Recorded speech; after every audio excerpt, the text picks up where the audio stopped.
Chapter 541. 100 Gold Kills, Skill Point +1. A message appeared in the internal star map, which made Jiang Shao slightly stunned. Have I already achieved 100 gold kills? Why is it only 100 kills? Jiang Shao didn't know if he was being delusional, but he felt that he had already killed many gold-quality creatures. Apart from the others, when he upgraded Belle's imprint and Dawn Nostalgia, he had killed at least 20 golden lava ghouls and golden savage witches, right? Besides, Jiang Shao had also raised a group of golden ghouls and witches in the Scourge ruins. Although there were less than 10 of them left after they killed each other during the National League, I killed plenty of gold-quality generals, didn't I? Did I get hallucinations from killing brass and silver-quality white ghouls? Buzz, Jiang Shao frowned slightly and landed on the cliff in a flash. At this time, there were no more crows around him. In the sky not far away, the crows that flew out of the portal that was shrouded in heavy rain wailed in fear and scattered in all directions. They did not care about Jiang Shao, who was on the top of the mountain. Jiang Shao took out his mobile phone and answered the call. Huh! On the other end of the line, Second Last's hoarse voice could be heard. Rain. Although he had Platinum Bell to support him, Jiang Shao was still in a bad mood. Hence, he answered calmly, okay. Jiang Shao then hung up the phone and stopped the heavy rain. When Jiang Shao activated the star technique Sorrowful Tears, one's vitality would be burned as long as one stepped on the wet ground, even if they were not directly drenched by the rain. When Jiang Shao gave up on the heavy rain, the star power rain that flowed on the ground became pure rainwater. In fact, Jiang Shao had always felt that this star technique had many uses. For example, planting crops? The farmers should hate drought, right? Jiang Shao did have the potential to be a dragon king. Of course, the premise was that the farmers who were working in the fields had to be chased home when the rain was summoned. Otherwise, it would be fun. Sexy Jiang Shao, Rain Online. No remuneration, just 2 bags of the most authentic northeastern rice. Yes, you're right. There's no need for machinery, no need to draw water, low cost and high return. The only side effect is that the mood of the grain probably won't be very good. But it didn't matter. Food had to be eaten anyway. He just didn't know if people would cry while eating this food nourished by the rain of tears. At this time, it was time to show off. Take a picture and screenshot of the people who were eating and crying at the same time, and then post a sentence. Who knows that every grain of food on the plate is hard? It was definitely educational. To be able to eat to the point of crying, this was the true feeling of gratitude. Phew! Jiang Shao, who had been mischievous for a while, felt much better. The rain gradually stopped. Screech!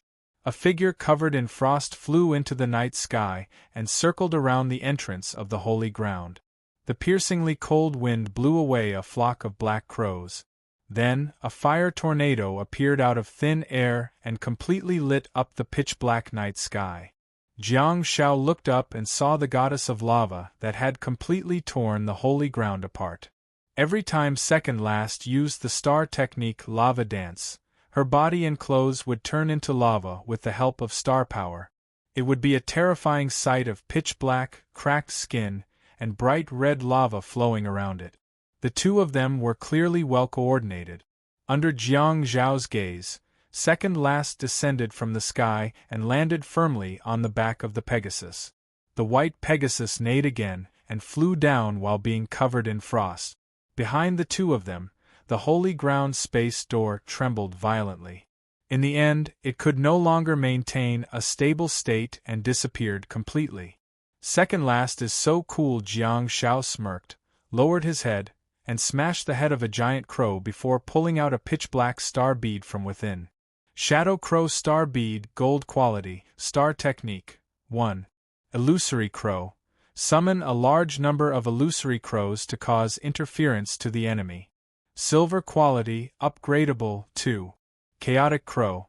Inject star power into the illusory crow to extend the duration of the illusory crow and make it explode. Gold Quality, Upgradable. 3.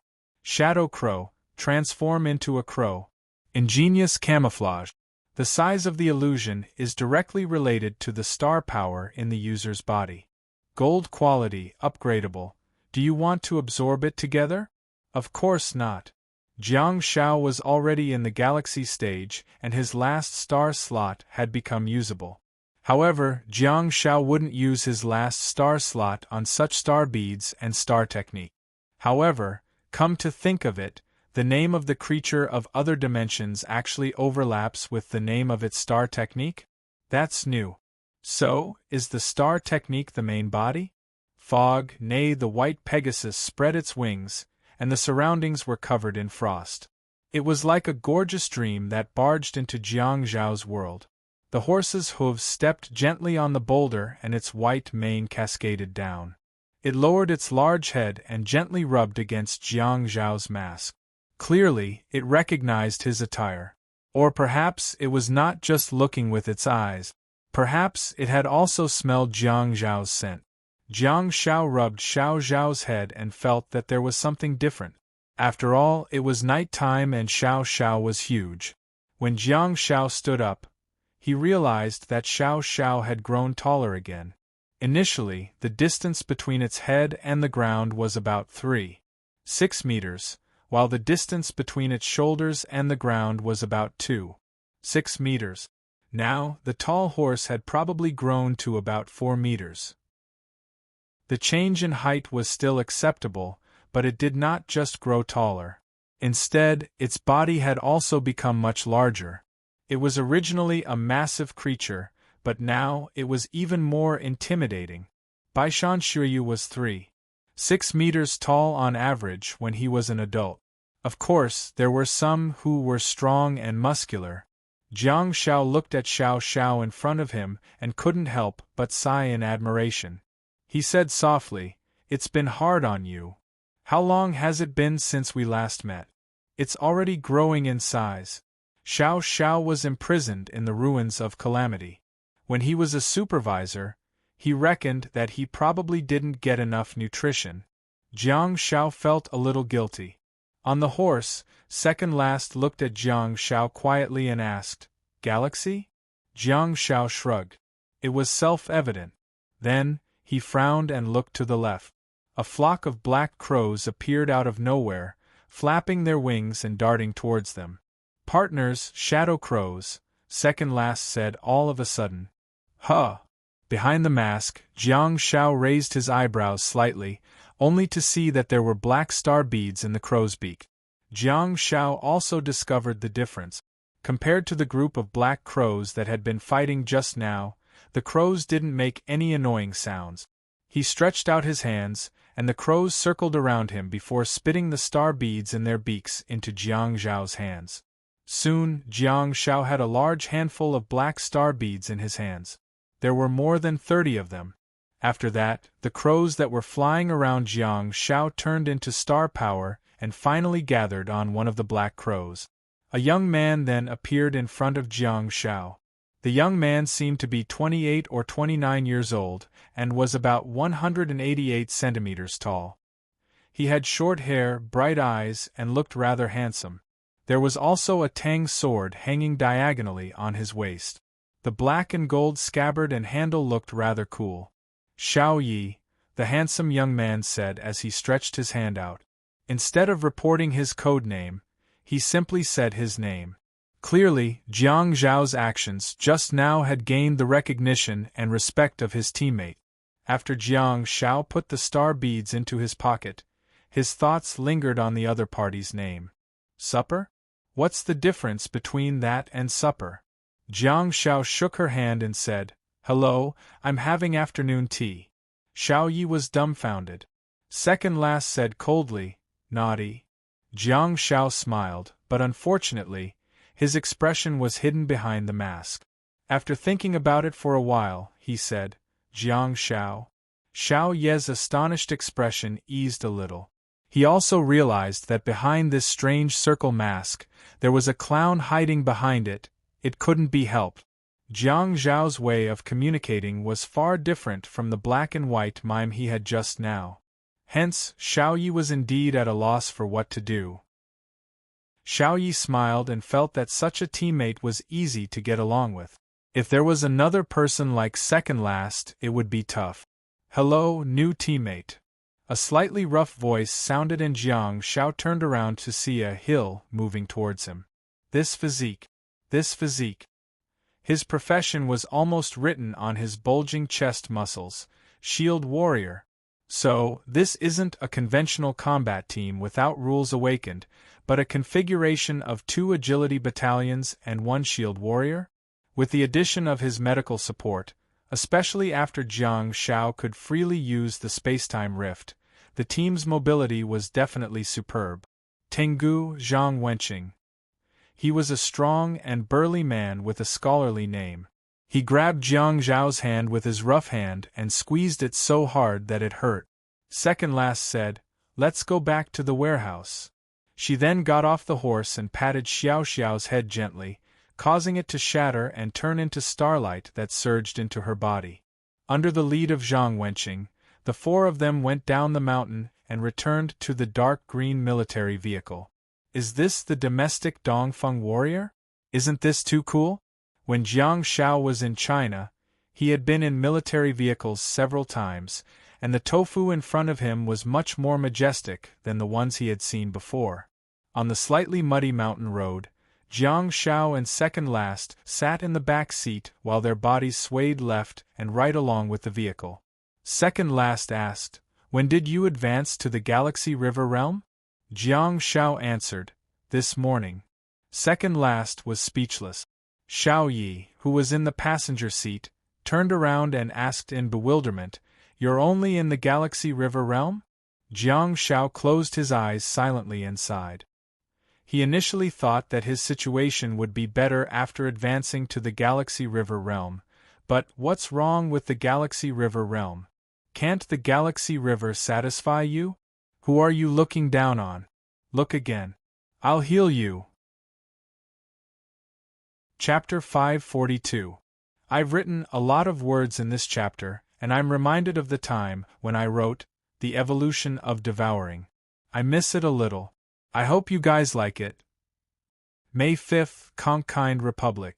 In a dilapidated warehouse at the foot of the mountain range in the southeast of the country, Tengu Zhang Wenqing crossed his arms in front of his chest and leaned against the door of the warehouse, peeking his head out from time to time. Shadow Crow Xiao Yi was seated on a dilapidated chair with his feet on the metal table in front of him, looking extremely lazy. The only thing he lacked was a cigarette in his mouth. Opposite the table was Jiang Shao, who was looking around. Second last walked towards Jiang Shao with a document in her hand and threw it on the metal table in front of him. Mission objective. Jiang Shao raised his eyebrows slightly and sat on the dilapidated chair before flipping open the folder.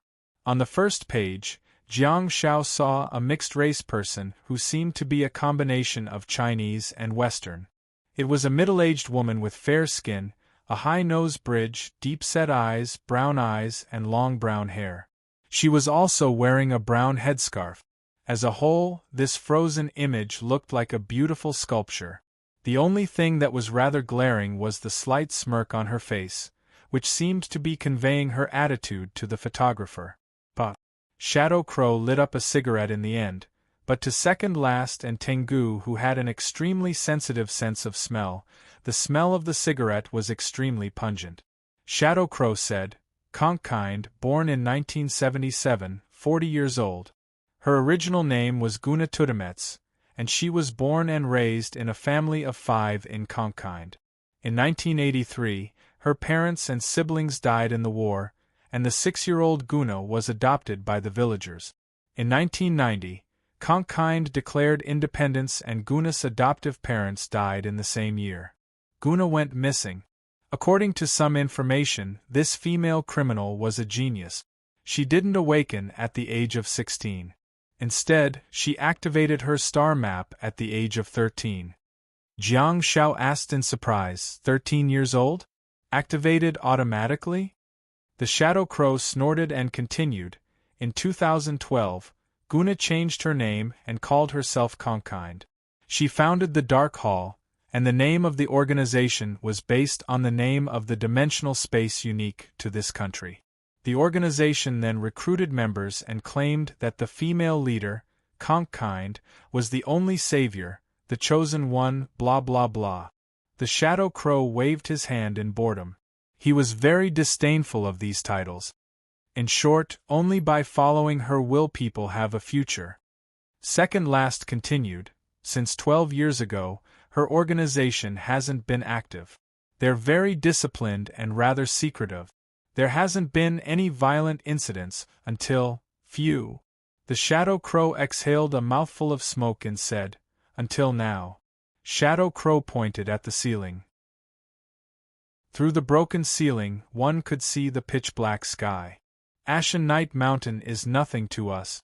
However, for the Dark Hall, it is a good opportunity to fish in troubled waters. Rumors were flying everywhere, and panic was running rampant. It was as if the end of the world was coming. Most importantly, when we helped this country clear out the dimensional space of Mount Tragic Night, we discovered that the sky was still dark, and the dimensional spaces of the Dark Hall were constantly appearing. The Shadow Crow smirked and said in disdain, the dark red sky and the circling crows are very much in line with the theories of the Western demons. So, this is another good opportunity to create panic. There are rumors that this is the last warning from God. If we don't follow the great leader Conkind and believe in the female leader, the end of the world will come. Blah blah blah blah. Jiang Shao had a strange expression and asked, what is the goal of their organization? To create a new world? Something like that. She intends to build a pure country of star warriors, the Heavenly Hound said at the door. Jiang Shao was slightly stunned. What did you say? The Heavenly Hound looked helpless and repeated, she wants to build a new regime, a pure country of star warriors. From the leaders to the civilians, everyone will be star warriors. Jiang Shao asked in bewilderment, what about the ordinary people? Second Last asked, what do you think? The Shadow Crow smirked and said, during the national crisis, not only did she not lead the members of the organization to destroy the dimensional space, but she even tried her best to protect the existence of the Dark Hall dimensional space and slaughtered civilians everywhere. Jiang Shao remained silent for a while before saying, where is she? I think we should go and meet her.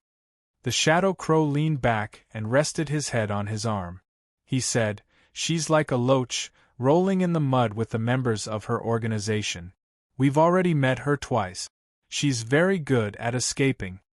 Jiang Shao flipped to the last page and saw a bunch of star techniques that started with the word mud. There were also some star techniques of the Crow series. He frowned and said, she also has the platinum quality ice roar. Unfortunately, this is a female criminal in the Starfall stage, the Shadow Crow said. She took advantage of the natural disaster to do evil things. Second Last walked towards Jiang Shao and leaned against the metal table. She looked down at Jiang Shao and said, conclusion. Stunned for a moment, Jiang Shao looked up at Second Last and asked, what conclusion? Second Last said, what information can you get from this? Anything useful. Jiang Shao scratched his head and said, I'm not a detective, Second Last said. I've seen your reasoning and analytical abilities on many occasions, and the results are very impressive. Jiang Shao asked, for example? Second Last said, which was rare for her, for example, when you first entered the world of the Awakened, you were able to quickly analyze the role and responsibilities of the Guardians of the Night in the Snowfield prison as a naive newbie.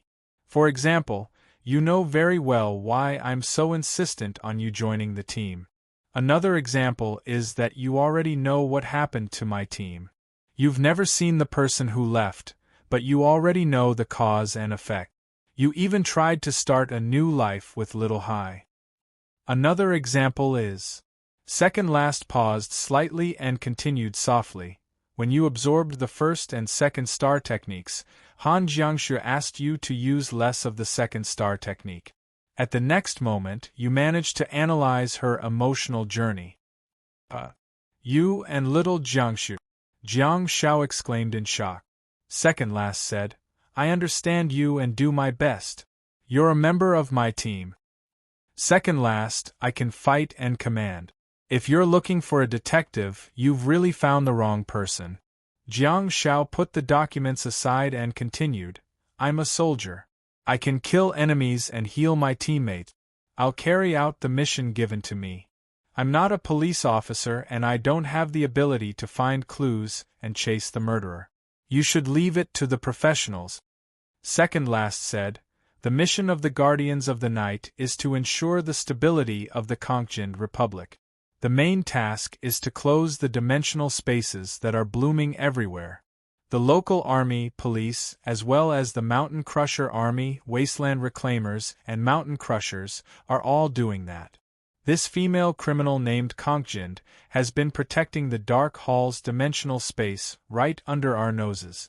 She has been continuously assassinating the soldiers who are going to destroy the Holy Ground, recruiting members, and slaughtering civilians. The higher-ups have given orders to a few special teams to target our team. They are to destroy the Dark Hall's holy ground, and at the same time, hunt down Kongjin. Jiang Shao pursed his lips and looked up at Second Last. Second Last said in a hoarse voice, You're right. You're a soldier and you can just carry out the mission. So, this is the mission I'm giving you now. Understand her, analyze her, and find her. Second Last displayed her domineering side, and seemed to have forgotten that the person behind the mask was Jiang Shao. Instead, she treated him like an ordinary soldier. She pointed at the black brick walkie-talkie on the metal table and said, Before it rings, before we receive the news and rush to the next holy ground, you'd better say something. Shadow Crow pointed at the blackboard behind him and said, The triangular mark on the map is the location where she appears every time. The time is also marked on it. It might be of some help to you. Jiang Shao smirked and pondered for a while before asking, Tell me the real reason why you asked me to come here. You can't possibly ask me to come here because of my half-baked analysis skills. Second Last leaned over and pressed her hand on Jiang Zhao's shoulder. Many people have died. Her thoughts are very clear. The priority for assassination will always be the medical awakened Star Warriors.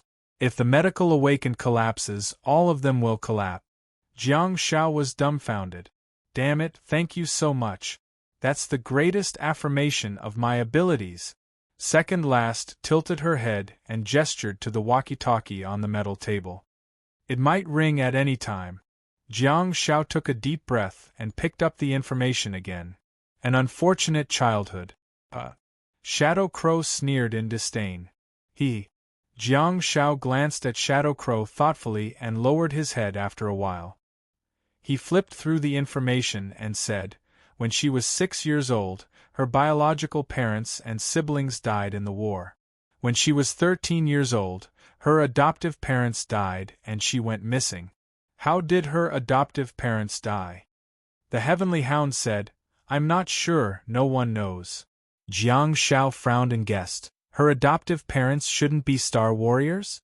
Her biological parents aren't Star Warriors either? Shadow Crow said, Star Warriors used to be awakened. There's a reason why they're called Awaken. The Heavenly Hound looked at Jiang Shao and asked, Why do you say that? Jiang Shao shrugged and said, Her organization only recruits people with awakened bloodlines. The Heavenly Hound frowned slightly and said, That doesn't seem to be a reason. She wants to build a powerful organization, so of course, she only recruits Star Warriors. Jiang Shao nodded and said, however, she has extreme hatred for civilians.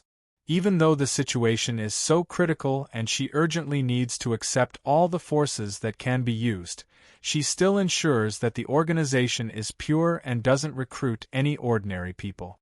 She wants to build a new regime with just a small number of Star Warriors? I don't believe she's retarded to be able to make such a big deal out of it. Extreme racism. The Heavenly Hound's eyes lit up and it suddenly said, Since there's nothing wrong with her IQ, there must be something wrong with her psyche. Perhaps it's because she witnessed the incompetence of her ordinary parents and awakened her star map at the age of 13. She witnessed her own abilities. Then, her adoptive parents died too. Regardless of whether her adoptive parents were killed by her or someone else, she witnessed the incompetence of ordinary people. The Heavenly Hound seemed to have figured something out and continued. Her first family was broken. Her second family was broken. Hence, she hates ordinary people because her two sets of parents are just ordinary people who can't protect her or protect her family. Slightly stunned, Jiang Shao thought about the Heavenly Hound's words and nodded with certainty. He then looked at Second Last and said, "In the eyes of young children, parents are always lofty and lofty. Hence, when their hopes are shattered, the psychological gap will be even greater. You're very lofty in my eyes." Second Last was dumbfounded. Jiang Shao smiled and said, "I don't even think she wants to build a new regime. She can build an evil team by recruiting members like this, but building a regime? Shadow Crow frowned and nodded secretly. The Heavenly Hound also frowned and analyzed. In that case, she's no longer an iron-blooded general, but a lunatic who's stirring up trouble for her own selfish desires. When she looks at ordinary people, she'll be reminded of her incompetent parents. To her, ordinary people might be malignant tumors that need to be removed immediately. Perhaps she wants to prevent ordinary couples from having children and going through the same experience as her? Jiang Shao looked at the Heavenly Hound in bewilderment and thought, "Isn't this burly man rather impressive?" Second Last turned around and patted Jiang Zhao's shoulder gently. "Look, you're able to analyze a lot, but you just don't want to think about it. At least, you've given your teammates new ideas. Childhood trauma, painful experiences, blah blah blah blah," Shadow Crow said while waving his hands in boredom. "What's the use of that? We want to arrest her and kill her, not dig up her traumatic stories." Jiang Shao nodded in agreement. After remaining silent for a while, he asked, "Where's her hometown?" "Hometown," Second Last said as she turned to look at Shadow Crow. Shadow Crow said, "Serene village." "What's wrong?" Jiang Shao asked excitedly, "Is the village still around?" Shadow Crow nodded and said, "Yes." Jiang Shao frowned and thought hard. According to the malignant tumor theory that the Heavenly Hound mentioned, ordinary people are the malignant tumors of this world. In that case, her hometown should be the malignant tumor of her life, which represents her weakness and helplessness. She started building it in 2012. Why hasn't she removed it yet? Shadow Crow said with certainty, "The village is still intact, but it has been invaded by creatures of other dimensions before. However, the military and police arrived in time, so the village is still there." Jiang Shao raised his eyebrows and looked at Second Last. "Why does it still exist?" Second Last asked, "Why?" Jiang Shao turned to look at the Heavenly Hound and asked, "Yeah, why? It doesn't make sense." The Heavenly Hound fell into deep thought too, and the warehouse fell silent. Second Last looked at Jiang Shao silently and suddenly smirked. "You'll find out why it exists if you set it on fire." Shadow Crow's eyes lit up and he stood up abruptly. "No matter what she's thinking, she must be guarding that place. If something happens to the village, she'll definitely appear." Jiang Shao scratched his head and said with uncertainty, "I think so? We analyzed it together. Don't blame me if I'm wrong." Second Last pressed her hand on Jiang Zhao's head and rubbed it forcefully. "University life is a waste of your time. You've always had such talents. You could have done more." Jiang Shao smirked and thought, "You're just optimistic about me. The Heavenly Hound's analysis is the main point." I followed his train of thought. Indeed. What's best is what's best. Chapter 543. At night, in Xian Village, two slender figures were moving forward in the dilapidated village. Jiang Shao was only tall and straight like a normal person when he was next to the Shadow Crow. Be it the Tengu or Second Last, Jiang Shao would become a little kid, Shadow Crow looked around the quiet village. It had been a long time since the sun had appeared in the Conchjin Republic, and it was always dark at night. In addition, the entire territory was too dangerous, so most of the villagers here were sent to shelters for protection. Therefore, this village was basically a ghost village. Puff, puff, puff, the shadow crow beside Jiang Shao suddenly turned into a flock of black crows that scattered in all directions. Jiang Shao was dressed in black camouflage with a giant sword on his back and a bucket of gasoline in his hand. He heard second last's words through the invisible earpiece. Due to the abilities of the other party, only 3 of our special teams are participating in this operation. I just received news that they're ready. Jiang Shao pressed a hand behind his ear and said, "You can't trust anyone other than our people?" The Heavenly Hound's voice came from the earpiece. Conchjin's Dark Hall organization has a huge network, and it's very complicated. We can't take the risk. No one knows if there will be traitors among the local Star Warriors guards. I just heard from the local town guard radio that they've just been on a mission. If nothing goes wrong, it'll be difficult for them to rush to the scene. This is our chance. Of course, even if they don't have a mission, they won't bother to come to this empty village unless there are signs that the holy ground is here. Jiang Shao said, "I still think we should gather the Guardians of the Night to surround and kill them. It's a good time to lure them out." Puff, puff, puff, a flock of crows flapped their wings and flew back to Jiang Zhao's side before gathering. "Trust me, the more people there are, the more arrogant that bitch will be. Human tactics are useless against this kind of warlock god. It will only increase the number of casualties. Regular soldiers shouldn't participate in such a high-level pursuit." Shadow Crow then tilted his head to the left. Following Shadow Crow's guidance, Jiang Shao asked while walking, "Did you choose your code name after coming here?" Shadow Crow asked, "What?" Jiang Shao said, "Your code name is exactly the same as the name of the creatures of other dimensions here." Shadow Crow nodded and said, "My code name was just a number. Captain Second Last trusted me, so I came here." "Just numbers?" Jiang Shao thought of the crisis in the snowfield and the temporary teammates he met in the mountains around the holy ground. They were all numbered according to the numbers. So, Shao Yi, the Shadow Crow, was a guardian of the night who was chosen by Second Last before becoming a light chaser. The Shadow Crow turned around and said with a smile, "You've deduced a lot of things in your little brain, haven't you?" Jiang Shao shrugged. "This kid has just advanced to a light chaser, yet he's already treating the Guardians of the Night as ordinary soldiers?" Since Shadow Crow could get Second Last's approval and join the team, Jiang Shao believed in his quality. Hence, Shadow Crow should be far more powerful than ordinary Guardians of the Night. While thinking about it, Jiang Shao stopped following the Shadow Crow. In front of him was a dilapidated wooden house. Even though the entire village was dilapidated, this house was considered one of the most dilapidated houses, the home of Conchjin's adoptive parents? Jiang Shao asked. The Shadow Crow humphed and said, "The ruins." Jiang Shao looked around and said, "It's far away from the village. That's a good location. Where's her biological parents' home?" The Shadow Crow strode forward and kicked the door open. He then waved his head and said, "We still have to walk forward.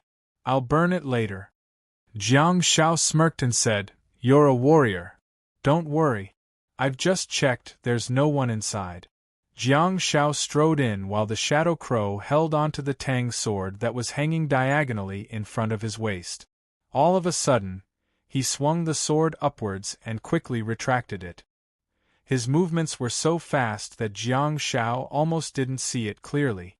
A pitch-black flame darted out like a dark willow, the wisp that was used as a chandelier and hung right above the living room. The star technique was very interesting. It was very similar to the dark flames in the capital, but it was an illumination star technique. Besides, it was a black flame that emitted a rather dim light, making the old wooden house seem like a creepy haunted house. Shoo-shoo, Jiang Shao whistled and poured the gasoline can into the house while striding into the house. The shadow crow had a peculiar expression on his face because the whistle sounded rather familiar.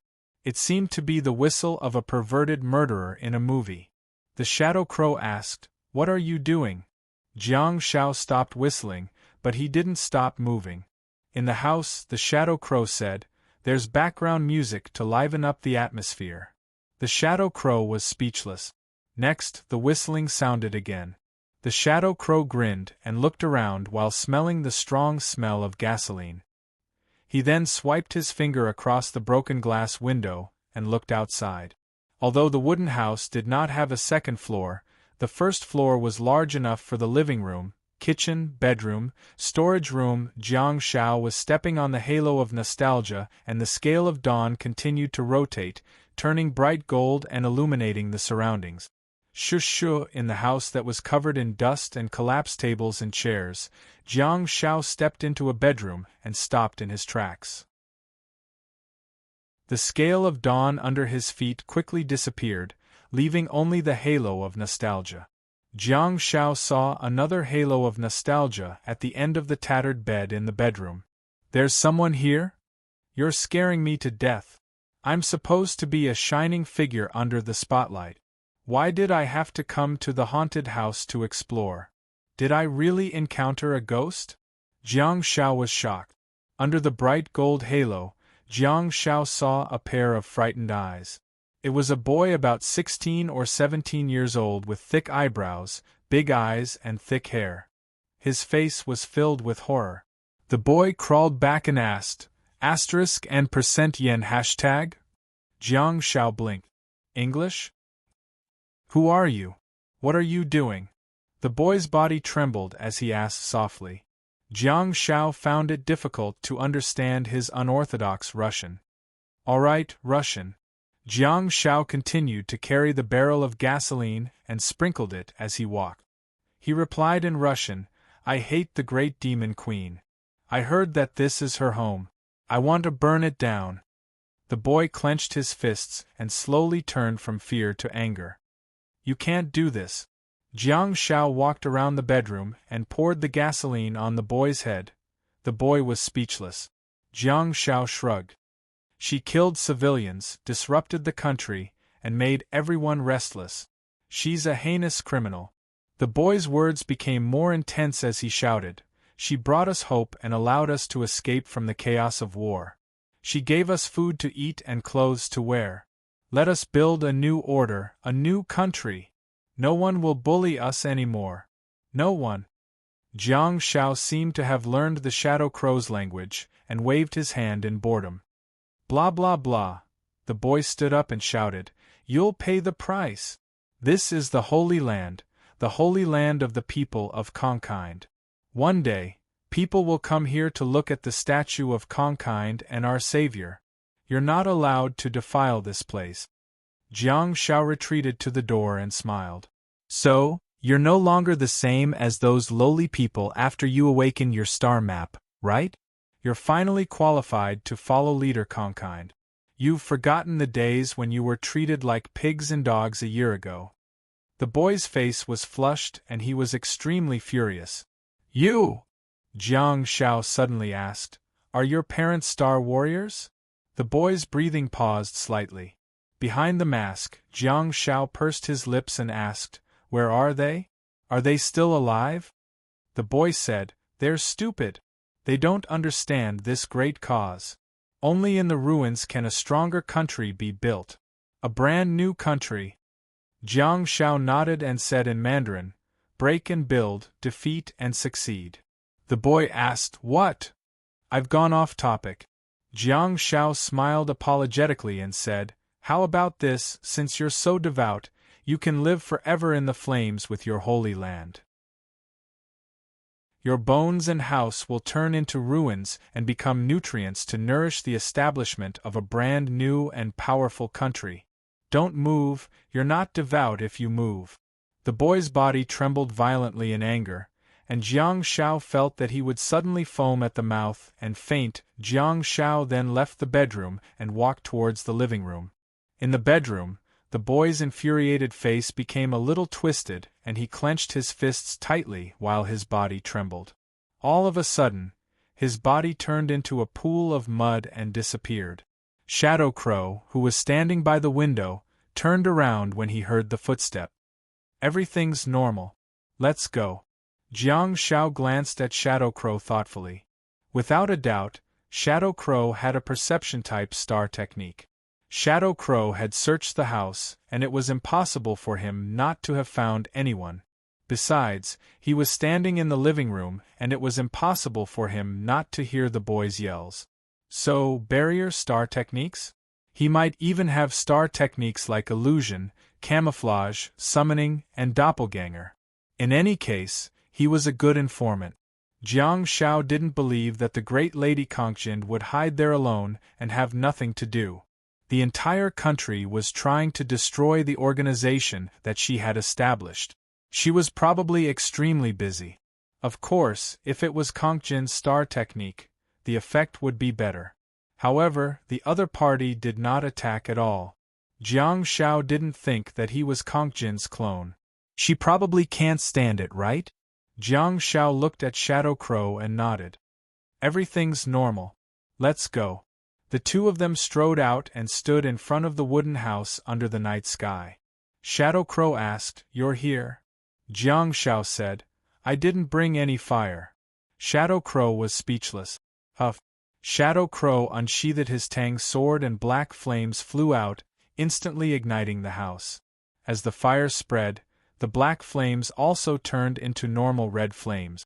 Puff, puff, puff, the Shadow Crows turned into countless pitch-black crows and scattered in all directions. Jiang Shao carried the giant sword on his back and raised his head to look at the burning house in front of him. Behind the mask, his dark eyes reflected the rising flames. Kongjian, stop fooling around outside. Your house is on fire. Chapter 544. In the deep underground cave, there were torches burning on the walls, and the flickering light of the fire spread all the way to the depths of the cave. The tunnels that extended in all directions finally converged in a huge hall with torches on the walls. Nearly 100 men and women were kneeling on the cold ground with devout expressions. In front of them, a woman with long brown hair and brown eyes stood on the stone platform with a calm expression. She said, "We don't need anyone's help. We can control our own destiny." Yes. Yes. That's right. That's right. Nearly 100 people shouted loudly. They were agitated, and their faces were flushed. It was a stark contrast to the calm woman on the steps. The woman's voice was calm but penetrating. Some people are still blinded. It's been almost 30 years. Has there been any improvement in our lives? No!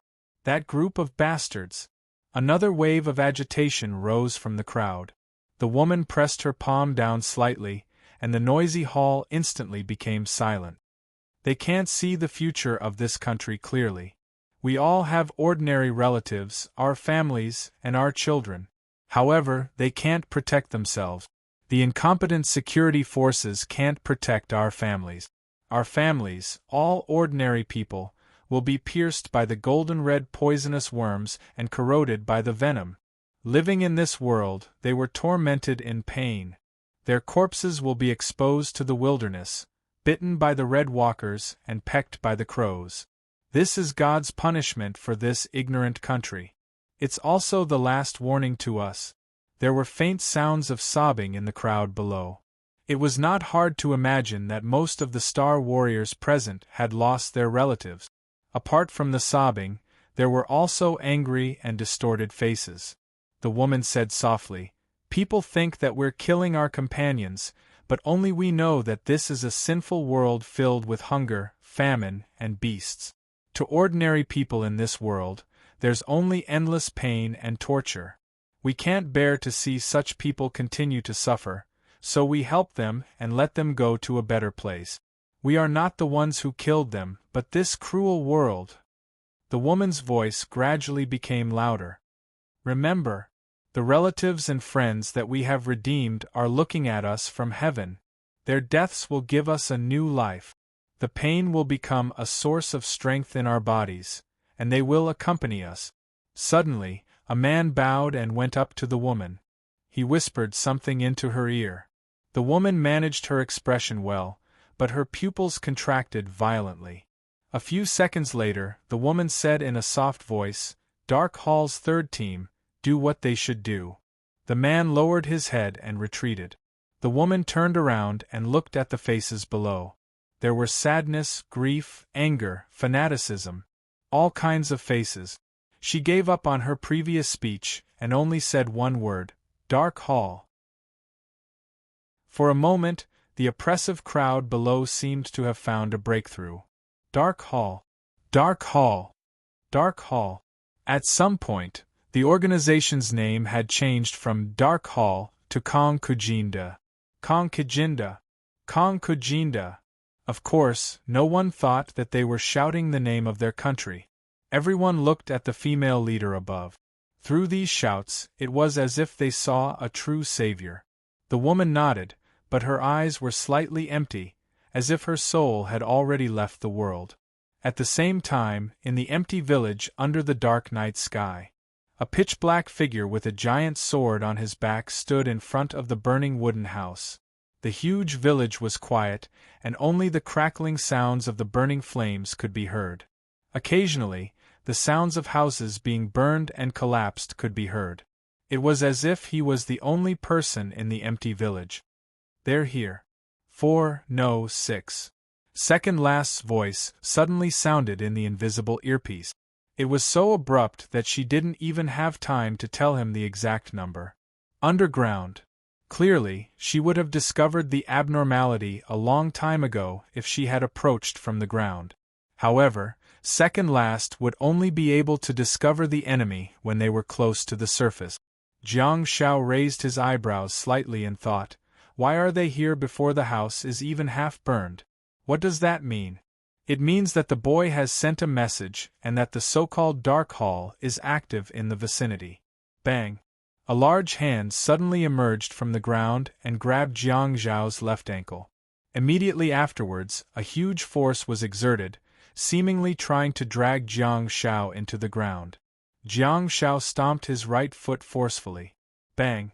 The soil was sent flying and the stones were shattered. The gold-quality green glow blasted a deep pit in the ground. "Come out!" Jiang Zhao's body fell into the pit along with the soil that was flying everywhere. The figure of a long-faced man dressed in black was also revealed. Jiang Shao didn't even have time to draw his sword and simply elbowed him. Diamond a green glow. The man was shocked and seemed to be adapting to the sudden situation. He frantically raised his hands to block, but Jiang Shao elbowed him heavily. Kacha! The crisp sound of bones cracking could be heard from the man's elbow, and he was blasted away like a cannonball. The man slammed into the east side of the pit, but his momentum did not decrease at all. In fact, he was even blasted into the wall of the pit. If there were no obstacles to block it, the greatest repulsive effect of diamond green glow would be about 50 meters. What if there were obstacles to block it? Jiang Shao wasn't sure for the time being, because there was only a human silhouette left on the wall of the pit. The man in black actually disappeared after being hit by his elbow. "No, don't disappear. I was too agitated just now. I'll be gentler next time." Jiang Shao hurriedly dashed forward and waved his fists, instantly turning into an excavator that smashed the soil and moved forward rapidly. Jiang Shao seemed to have become the bugle call for a battle. All of a sudden, the sounds of killing filled the air. Puff, puff, puff, a flock of one-eyed crows surrounded a bald enemy while pecking and biting the man's body with their sharp beaks. However, the man was suddenly covered in soil and the ground began to tremble. The crows shuttled back and forth rapidly, instantly forming a human silhouette. Looking at the enemy covered in soil in front of him, Shadow Crow unsheathed his tang sword and the sound of electric currents could be heard. The dazzling light illuminated the night sky. The figure flickered and the sword fell. Shadow Crow, who was surrounded by electric currents, slashed the mud man in front of him horizontally. However, he did not stop and continued to stab downwards. Bang! This shadow crow also has the potential to be an excavator. However, the sword pierced the enemy who had escaped and pierced him into the ground. The explosive electric current not only blasted a large pit in the soil, but it also smashed the enemy's head. Puff puff puff, Shadow Crow immediately transformed and the Tang sword disappeared, while the electric current dissipated, leaving only a flock of pitch-black crows that flew towards the house at the side. Bang! A figure was blasted out of the house and swept past the one-eyed crows. At the same time, a large figure dashed out of the house. Second Last was holding onto a dark silver sword and moving at an extremely fast speed towards the face of the figure who was flying backwards. Ah! A crimson glass bead suddenly appeared in the hand of the figure who was flying backward. He roared furiously and smashed it towards Second Last. Second Last's figure suddenly turned into mist, and a crimson glass bead pierced through her body and shot towards the house behind her. Boom! The small red bead was like a powerful explosive grenade, and the house behind Second Last was instantly engulfed in flames. The shock waves were all over the place and the house was completely destroyed. The nebulous Second Last that was shuttling around quickly pieced together and stabbed the man's chest with her dark silver sword. She even continued to fly backward with the man and finally crashed into another house. The giant sword penetrated the enemy's body and pierced deeply into the stone wall behind him. Cough, cough. The man spat out a mouthful of blood and his voice was trembling and weak. However, Second Last was sharp and managed to hear the enemy's last words. Long live Conkajind. Second Last humphed in disdain and stepped on the enemy's lower abdomen before pulling out the giant sword. Roar! Second Last squinted and turned around, only to see that a giant was roaring like a beast on another street far away. The giant's star map turned out to be a black and red heavenly hound mask. It had a long nose and bloody fangs. There were 27 star slots and 24 dazzling stars embedded in them. The star map of the heavenly hound mask in front of the giant's chest turned into countless stars that gathered on the giant's face and quickly pieced together. Star transformation! The real heavenly hound appeared in the moonless night. The 4 enemies who were besieging the heavenly hound sensed that something was amiss and turned into a flock of crows or mud that melted into the ground. The heavenly hound howled, and at the next moment, an even larger figure emerged from the heavenly hound's body. The 5-meter-tall figure was wearing a terrifying heavenly hound mask and seemed to be the only deity in the dark night. The sharp fangs under its long nose were eager to be nourished by blood. The heavenly hound slammed its hand on the ground forcefully. At the same time, the heavenly hound that appeared behind it also slammed its hand on the ground. Rumble! Second Last couldn't help but cover her eyes with her hand and lean back slightly.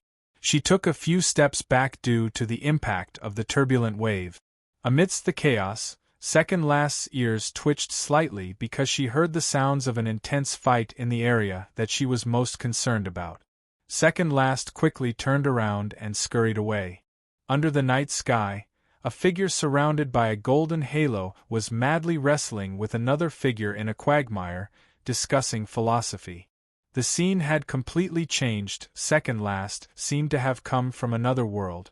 The creepy Shadow Crow, the domineering heavenly hound, and Jiang Zhao, who was rolling around in the mud? Whoosh! Jiang Zhao's figure flickered rapidly, but he did not distance himself. Instead, he adjusted his posture and lay on top of the man. The man originally elbowed him, but he did not manage to hit him. Instead, he smashed a small pit in the ground. Bang! After the flash, there was silence that followed seamlessly. The silence once again made the man in black unable to escape. He was covered in mud and his right arm and left calf had already been fractured during the battle just now. Hence, it affected his normal movement. The man in black wanted to blend into the ground, but he couldn't use any star techniques at all. The damned young man in black camouflage was so skillful that it made one's hair stand on end.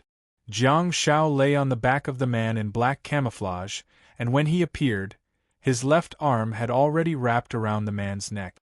Jiang Shao lifted his left arm up forcefully and grabbed his right arm. He quickly pressed his right hand against the back of the man's head, tightened his arms, and locked his legs around the man's waist. It was a standard naked twist that was completed with a combination of cheat-like flash and skillful movements.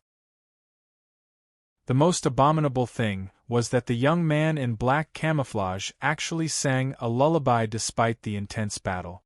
Go to sleep, my dear baby." When the silence was about to end, Jiang Shao even threw another shot of sound of silence and raised his right arm, which was pressed against the back of the man's head, before pressing it against the back of the man's head again.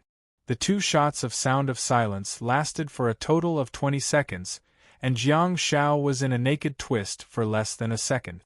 During the 2 shots of sound of silence, no one knew exactly when the enemy fainted. That was only useful against star warriors with strong physique. If it were an ordinary person, the problem would be solved in a few seconds. Jiang Shao was considered a relatively stable player, and only gave up after 2 shots of sound of silence. While listening to the report in the earpiece, Second Last walked to the edge of the pit and looked at the 2 men who were in a strange posture. She said, "Kind didn't come personally. This is her 3rd combat team." Jiang Shao let go of the man in black camouflage and stood up. This time, the man in black camouflage had really turned into a pile of mud and was lying limply in the pit. Second Last slowly squatted down and looked down at Jiang Shao in the pit. "What's this?" Jiang Shao panted heavily. It seemed that the battle in the mud pit was extremely intense. He said, "Since the protagonist isn't here, we need a captive to get some information, right?" Second Last nodded silently, knowing that Jiang Shao had misunderstood her. Hence, she asked, "I'm asking you what this is." Jiang Shao wiped the dirt off his face. He panted for a long time before saying, "Huh? Fantasyland?" Chapter 545. 8 hours later, in Xian village. Second Last and Jiang Shao were sitting in a shabby dining room in a wooden house. "Captain." The Heavenly Hound knocked on the door excitedly and gestured to Second Last. Second Last wasn't in a good mood. During the previous battle, they captured a total of 2 enemies, but the 2 of them committed suicide one after another.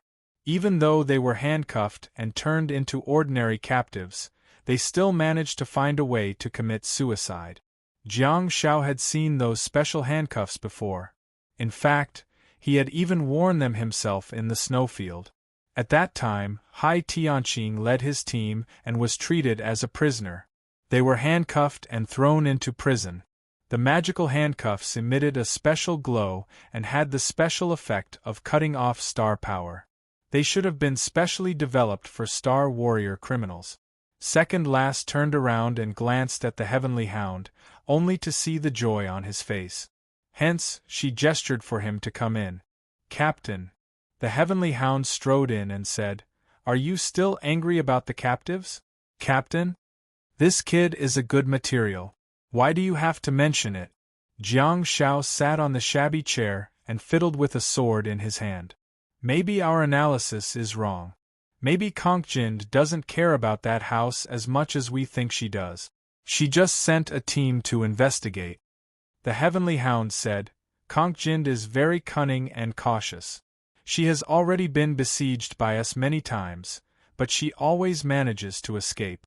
The fact that she sent a team here proves that the house is of special significance to her. She knows that it might be a dangerous situation, but she still stubbornly sent people here.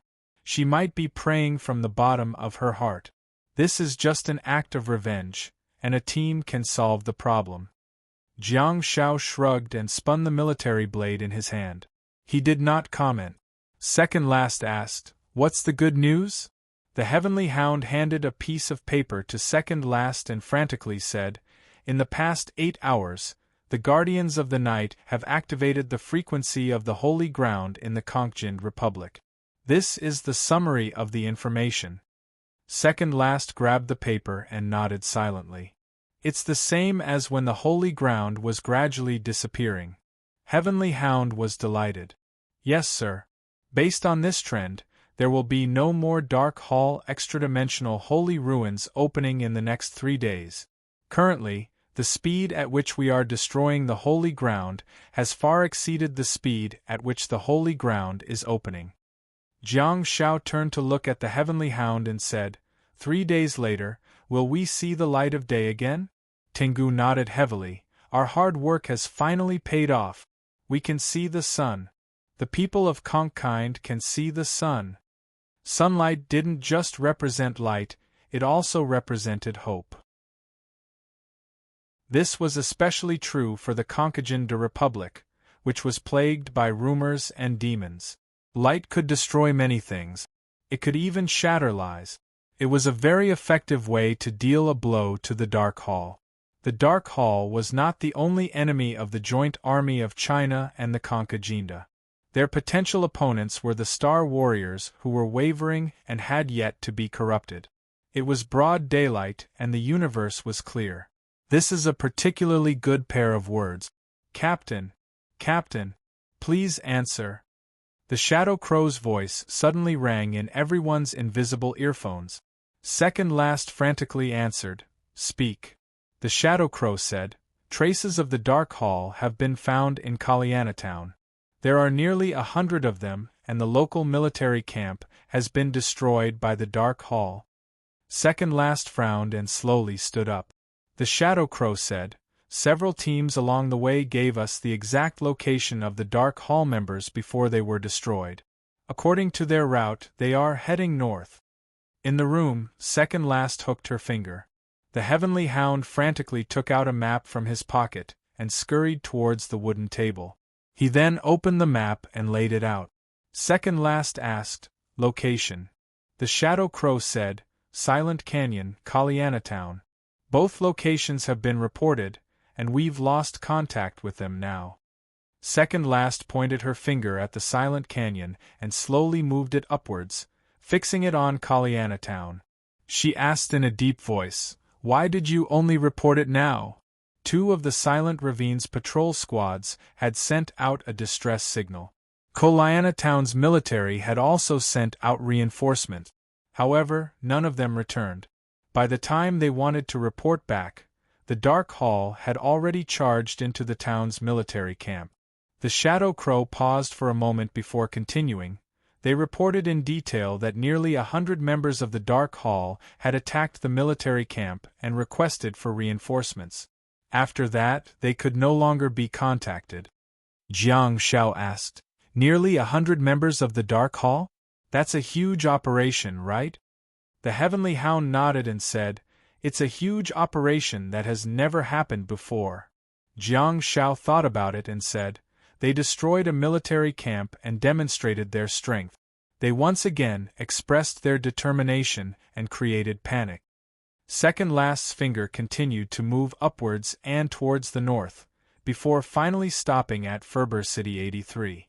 The Heavenly Hound said with a sullen expression, Ferber City 83 has the largest civilian shelter in the southeast region. Second Last said in a hoarse voice, It's also the most powerful military force in the southeast region.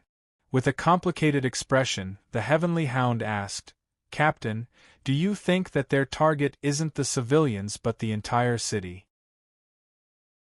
Second Last sighed softly and said, Nearly 100 Star Warriors are flying in the sky and burrowing into the ground silently. The Heavenly Hound pressed his large hand on his temple. Individual battles, team battles, and large-scale team battles were completely different. One could imagine how tragic the battle would be. The Shadow Crow's voice sounded in the earpiece. Are we going to support them? Second Last tapped the map gently and turned to look at the Heavenly Hound. The Heavenly Hound thought about it again and said, In the past 8 hours, the Holy Ground has only been activated 3 times in the area under our jurisdiction. The nearby teams have settled everything easily. Second Last turned to look at Jiang Shao and said softly, Ferber City 83 is less than 60 kilometers away from CN Village. Jiang Shao leaned forward and grabbed Second Last's long fingers with one hand, using them as a pencil. He then moved them from Ferber City 83 to Koliena Town, and then to Xian Village, drawing an equilateral triangle. Jiang Shao asked, "Is Koliena Town 60 kilometers away from Xian Village too?" Slightly stunned, Second Last lowered her head to look at Jiang Shao and said, "She's trying to lure us away." Jiang Shao tilted his head in the direction of the Heavenly Hound and said, "I think our conjecture is wrong, but the Heavenly Hound thinks that it's right. After all, the lunatic has sent a team to investigate. If the Heavenly Hound's conjecture is right, it means that the lunatic really cares about her cabin. No matter what kind of obsession she has with the cabin, she still cares about it, right?" With a sullen expression, the Heavenly Hound said in a deep voice, "She's an extremely selfish and narcissistic person. Her feelings are above everything else, and she only has eyes for herself.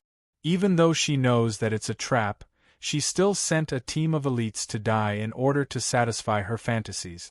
She hopes that the burning of the cabin is just a personal act of revenge."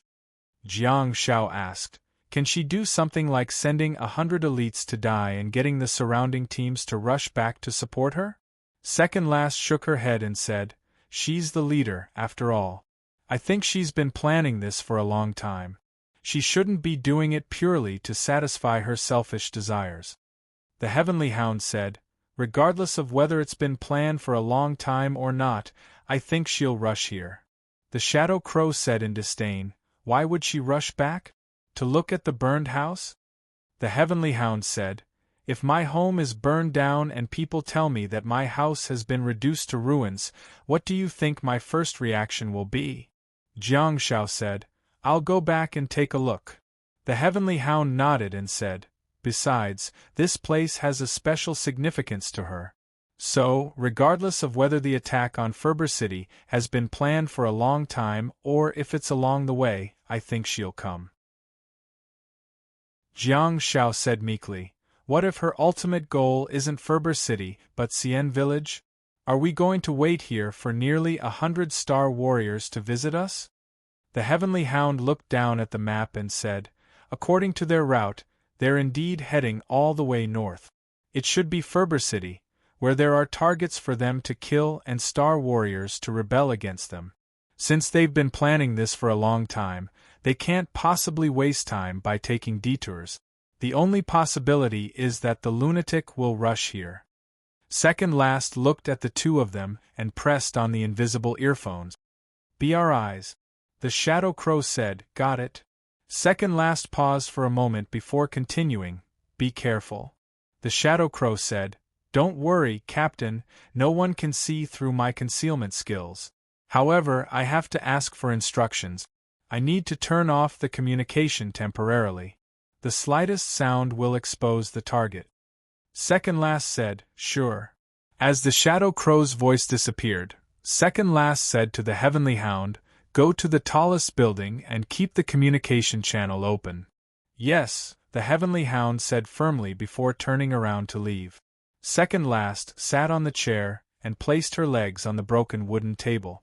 She then raised her head slightly and looked at the dark ceiling, seemingly deep in thought. Jiang Shao dared not disturb her when he saw that she seemed to be troubled. After holding it in for a while, Jiang Shao strode towards the window and stretched his hand out. All of a sudden, layers of overlapping space appeared outside the window and two hands reached out of it, one holding a bag of puffs and the other two holding 2 bags of pure milk. They then handed them to Jiang Shao. Second Last clearly sensed something and turned around to look at Jiang Shao expressionlessly. The arms immediately retracted into the space, and the overlapping layers of space disappeared without a trace, but there was a cut mark on the ground. Jiang Shao held onto the food and walked back to the dining table with his head lowered. He carefully opened the packaging and said softly, "If our conjecture is wrong and the lunatic really brings nearly 100 star warriors here." Second Last squinted her long and narrow eyes and remained silent for a while. She then hooked her finger at Jiang Shao. Jiang Shao opened the packaging of the 2 puffs and tossed one to her before tossing a bag of pure milk to her table. Jiang Shao had always thought that his last banquet should be a barbecue, but he had no choice. As soon as Jiang Shao tore open the packaging, second last, who was sitting opposite him, ate a puff in a few bites. Jiang Shao looked at the remaining cream on her lips and thought to himself, it should be very sweet, right? So, he took action and took a bite of the puff in his hand to verify his point of view. Yes, it's indeed very sweet. Chapter 546. The night was silent. All of a sudden, Shadow Crow's soft voice sounded in the invisible earpiece. They're here. 3 people.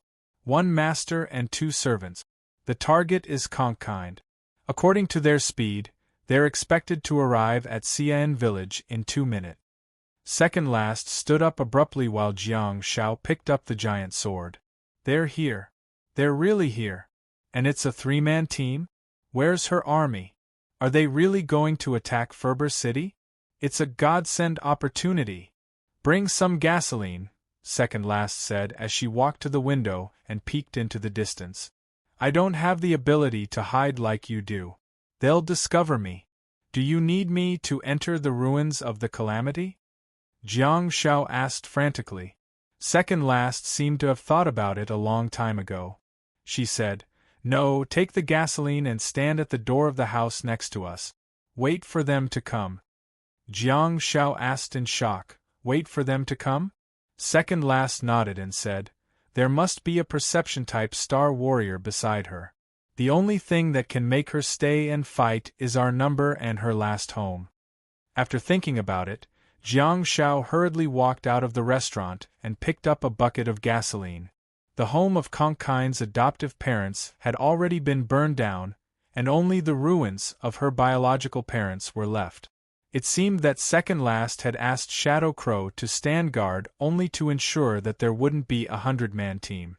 More than 10 seconds later, Jiang Shao whistled and stood in front of a wooden house that had collapsed and had been in disrepair for a long period of time. It was just a formality. The wooden house had already collapsed. There's an ambush, 2-3 people, one of the servants said to the female leader. You call it an ambush? Conkind said calmly. No matter how calm she looked, there was a raging fire burning in her heart. With every step she took towards the village, her heart would tremble more violently. She wanted to return to the place where her dreams began, her house, her bedroom, and look for those. All of a sudden, Conkind stopped in her tracks. Without the reminder of the star warrior beside her, she had already heard the whistling. She was too familiar with everything in the village. Before heading to the ruins of the burned house, she had to pass by the ruins of her biological parents. And there was a huge figure with his arms crossed over his chest, silently looking at the collapsed wooden house. In front of the wooden hut, a pitch-black figure was carrying a bottle of gasoline, whistling in a strange tone as he circled around the wooden hut, sprinkling gasoline at a steady pace. Luan Hongying. Kong Kijinda's calm voice passed through the night. Although her Chinese wasn't very good, she could still understand it. Second last turned around and said emotionlessly, Guna. Unexpectedly, the two of them started a conversation. Both parties had perception-type star technique. Hence, as soon as they entered the village, they were already aware of each other's movements. That might also be the reason for the current fake peace. Kong Kijinda stared at the black figure pouring gasoline, and unexpectedly opened his mouth to speak a sentence in Chinese. When the map is uncovered, the dagger will be revealed. Second last stared at Kong Kijinda coldly and said, Your Mandarin doesn't pass. This is purely a personal grudge. A kind smile appeared on Kong Kijinda's face. It was extremely amiable and warm, but the words that came out of his mouth were chilling. Is it because I killed your medic member? Besides, I won't allow you to save him. I dismembered his body bit by bit and used crows to peck at his flesh, leaving his body riddled with holes. I filled his body with filthy mud, and used ice roar to grind his body into mincemeat, right? Jiang Shao paused slightly upon hearing his words. So cruel? No wonder it's a personal grudge. Although Jiang Shao vaguely knew that he was there to fill in the vacancy of the medical awakened, he really didn't expect the previous medical awakened to die so tragically. Besides, his teammates didn't mention it at all. Now that he thought about it, they probably didn't want to mention it or even dared not recall the cruel scene. Kong Kijinda shifted his gaze to Jiang Shao and said, "Is this your new medical awakened? Hello, kid. Do you think I'm going to bother with you?" Jiang Shao didn't even turn around and simply continued to sprinkle gasoline around the collapsed wooden hut. The kinder and warmer Kong Kijinda's smile was, the more Second Last could sense that she was shrieking in horror. If nothing went wrong, her hideous face would soon be torn apart. Second Last said, "Your methods have indeed widened my horizons. I'll tear your head apart, I promise you." Kong Kijinda turned around to look at the surroundings, but in fact, he was asking the servant beside him for information. The man imperceptibly nodded his head. Kong Kijinda also stopped looking around. Kong Kijinda looked at Second Last again and said, "So, there's no ambush, no conspiracy, and no strategy. Just like you said, it's a personal grudge now." The background music began to play at this moment. The whistle sounded again and the gasoline in the bucket had already been emptied. Jiang Shao weighed it in his hand again, and tried to pour out the last drop. Kong Kijinda looked over and squinted his brown eyes. "Kid, you'll die a worse death than the previous medical awakened." Jiang Shao reached out and pointed at his mask. "You can't see my face, and I haven't spoken either. Why are you so sure that I'm a young man?" "No, this has nothing to do with age." Kong Kijinda's lips curled up. "Everyone on this land is my child. It's just that some are still stubborn and some have already awakened." It was just a simple sentence, so calm, yet the two servants at Kong Jin's side were already in high spirits. "Don't try to get close to me?" Jiang Shao casually threw the barrel of gasoline into the wooden house behind him. "I want to be everyone's father, but you claim to be everyone's mother. What are your intentions, Kong Kijinda?" Jiang Shao drew the giant blade from his back and pointed it at Kong Kijinda. "I've recently mastered a new swordsmanship called clean body leaving. Do you want to know about it?" Far away, Shadow Crow's dissatisfied voice came from the night sky. "I treat you as my teammate, but you want to be my father?" On the opposite street, on the roof of a dilapidated wooden house, the gigantic Tengu stood proudly, grinning. Second Last stared at Kong Kijinda from afar and slowly extended her hand, as if she wanted him to see her every move. "Pa," Second Last snapped her fingers, after which her long fingers had already turned into a mixture of black and red lava that was filled with sparks. The sparks scattered on the ground, and the flames quickly spread to the surroundings of the collapsed wooden house. Huff! The collapsed wooden house was instantly set ablaze, lighting up the dark night. Staring at the two figures in front of the burning house, Kong Kijinda's smile widened and he slowly said, "Kill. Kill? You have to ask me." The platinum sound of silence first. Bang! Sound of silence immediately smashed into the area where the enemies were. Roar! The Tengu on the roof roared loudly. Since he was not protected by the sound of silence, his roar was extremely loud. He leaped down and plunged into the core area that was shrouded in sound of silence. Under the long nose of the gigantic Tengu were fangs that reeked of blood. A pair of giant palms pounced down together with the illusory Tengu like a bomb that detonated the area where Kong Kijinda was standing. He could tell that the star technique should have been used when he leaped down. Otherwise, the Tengu wouldn't have been able to use such a star technique when it entered the sound of silence. Airwaves, mud, dust, and stones. All sorts of factors were obstructing Jiang Zhao's vision, which was extremely disadvantageous to him since he did not have any star techniques. Hence, Jiang Zhao's eyes turned red, and layers of dark clouds quickly gathered in the dark sky. Field Tear was a magical star technique. In this domain, every drop of rainwater was closely connected to Jiang Zhao's perception, and all the information within the range of the heavy rain could not escape Jiang Zhao's grasp. In the heavy rain, he could almost sense the three people who had been sent flying by the Tengu. A flock of crows flew past quickly and aimed at a figure who had been sent flying.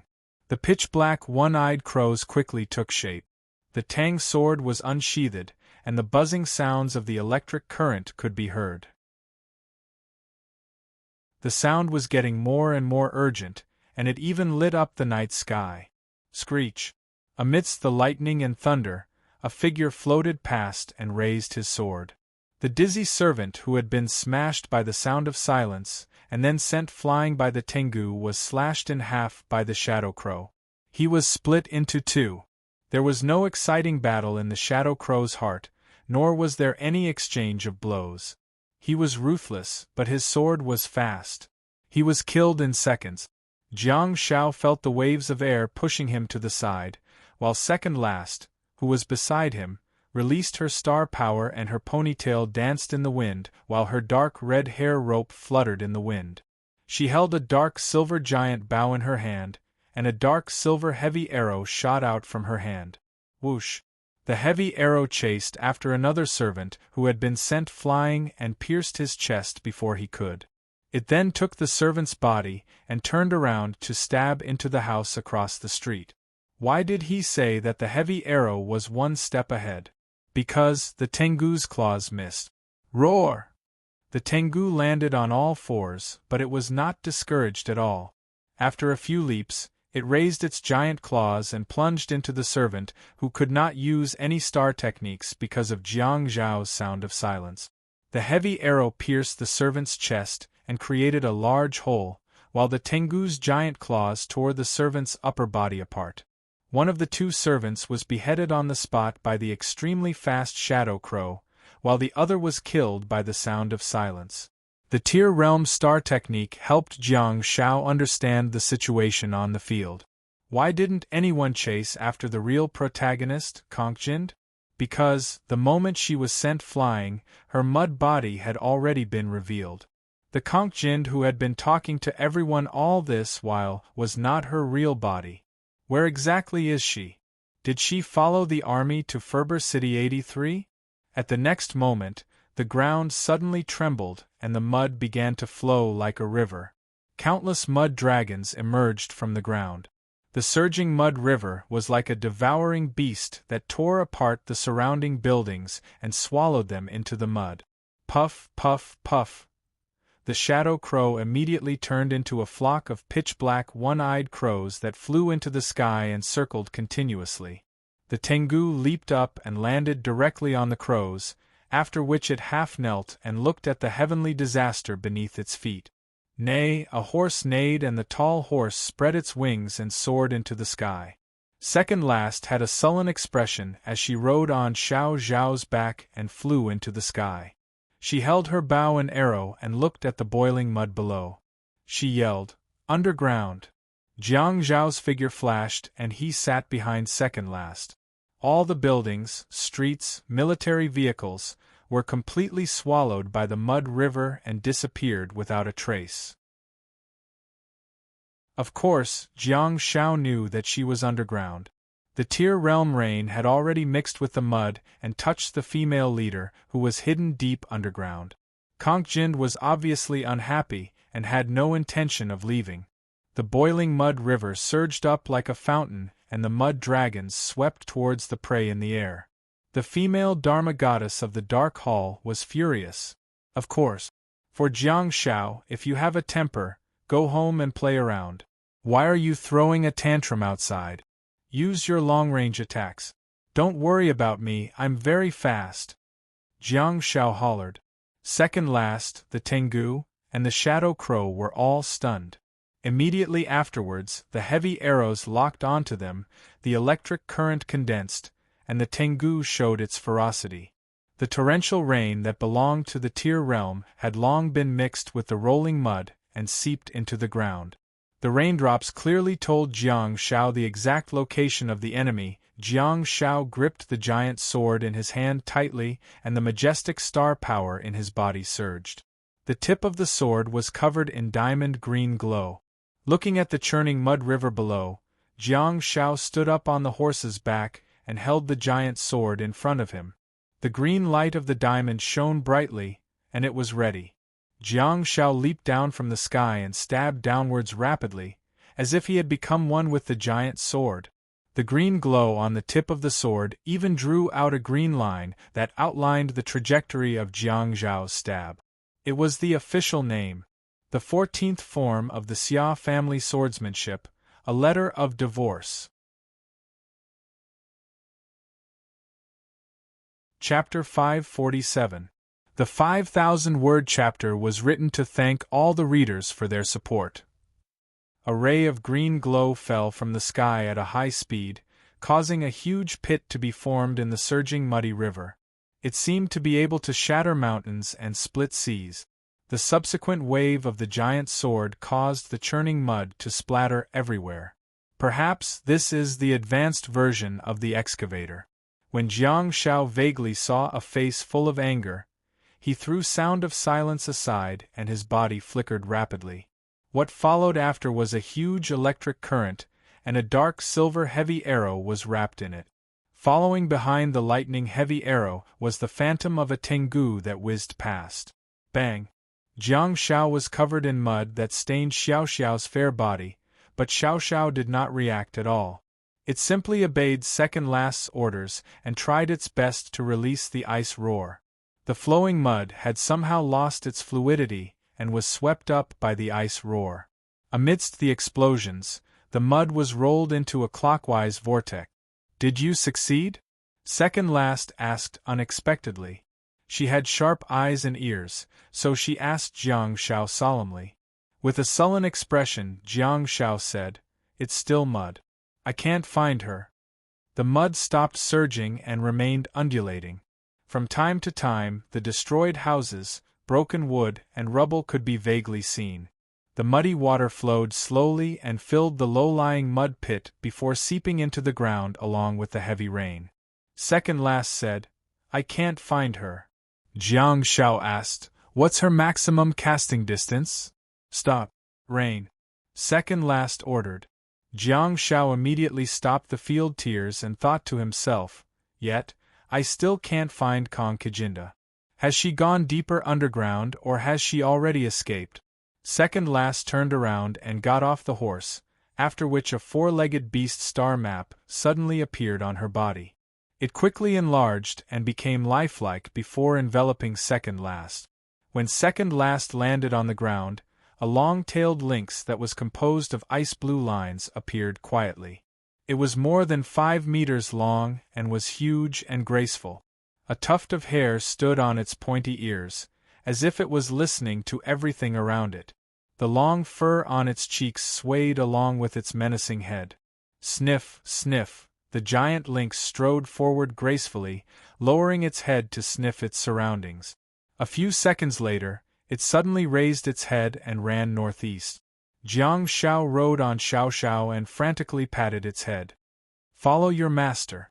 At the side, the crows had already left the Tengu behind and were flying in the sky on their own. The Tengu had no choice but to run quickly, praying that it could keep up with the group. The huge long-tailed lynx seemed to have really discovered something. It followed the scent and stopped from time to time. Everyone was on high alert, but this chase lasted for more than 10 minutes. Second Last. Direction. Jiang Shao shouted from the back of the horse. The ice-blue long-tailed lynx exuded a faint light in the darkness. It raised its head, and its fierce eyes looked over from afar, causing one's hair to stand on end. "We've already chased her here. We can determine her location," Jiang Shao shouted. Tengu's voice came from behind, 83 Ferber City. Her subordinates might all be there. The long-tailed lynx sprinted and climbed up a giant tree in a few steps. It then leaped and stretched its streamlined body before pouncing towards Xiao Xiao in the sky.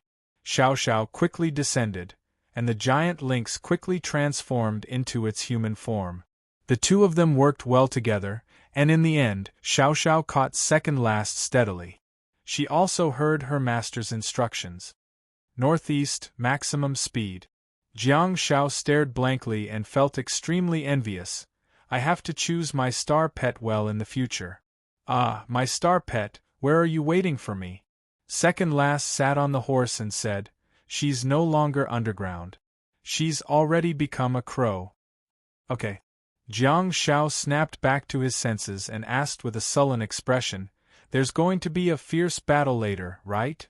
Second last said in a hoarse voice, regardless of whether the Dark Hall has planned this for a long time or not, there are a large number of our elite soldiers guarding Ferber City. Her arrogance will eventually cost her her life. Jiang Xiao said, maybe she's also received the news that it's almost dawn?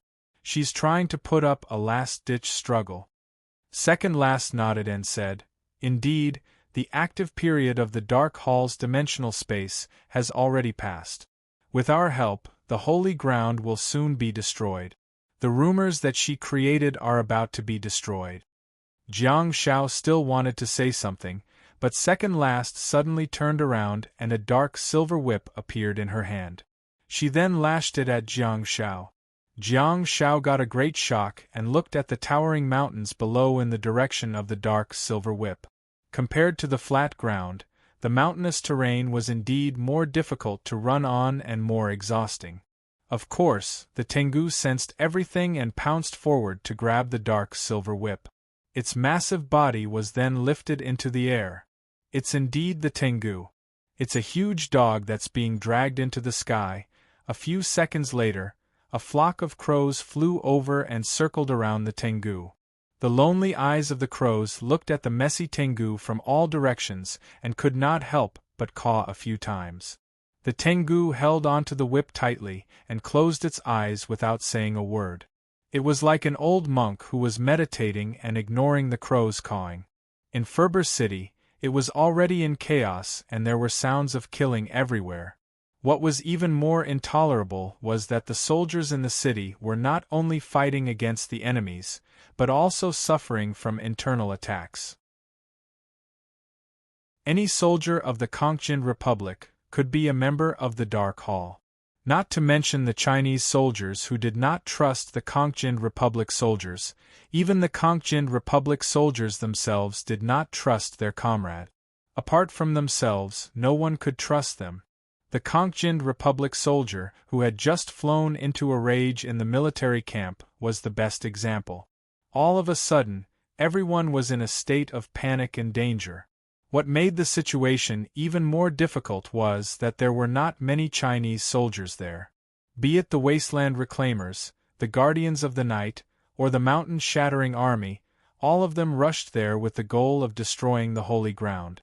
They were scattered in the mountains and forests of the country, ready to destroy the space gate at any time. In Ferber City, of course, the Kongjin Republic soldiers were the main force. The so-called siege battle had never happened.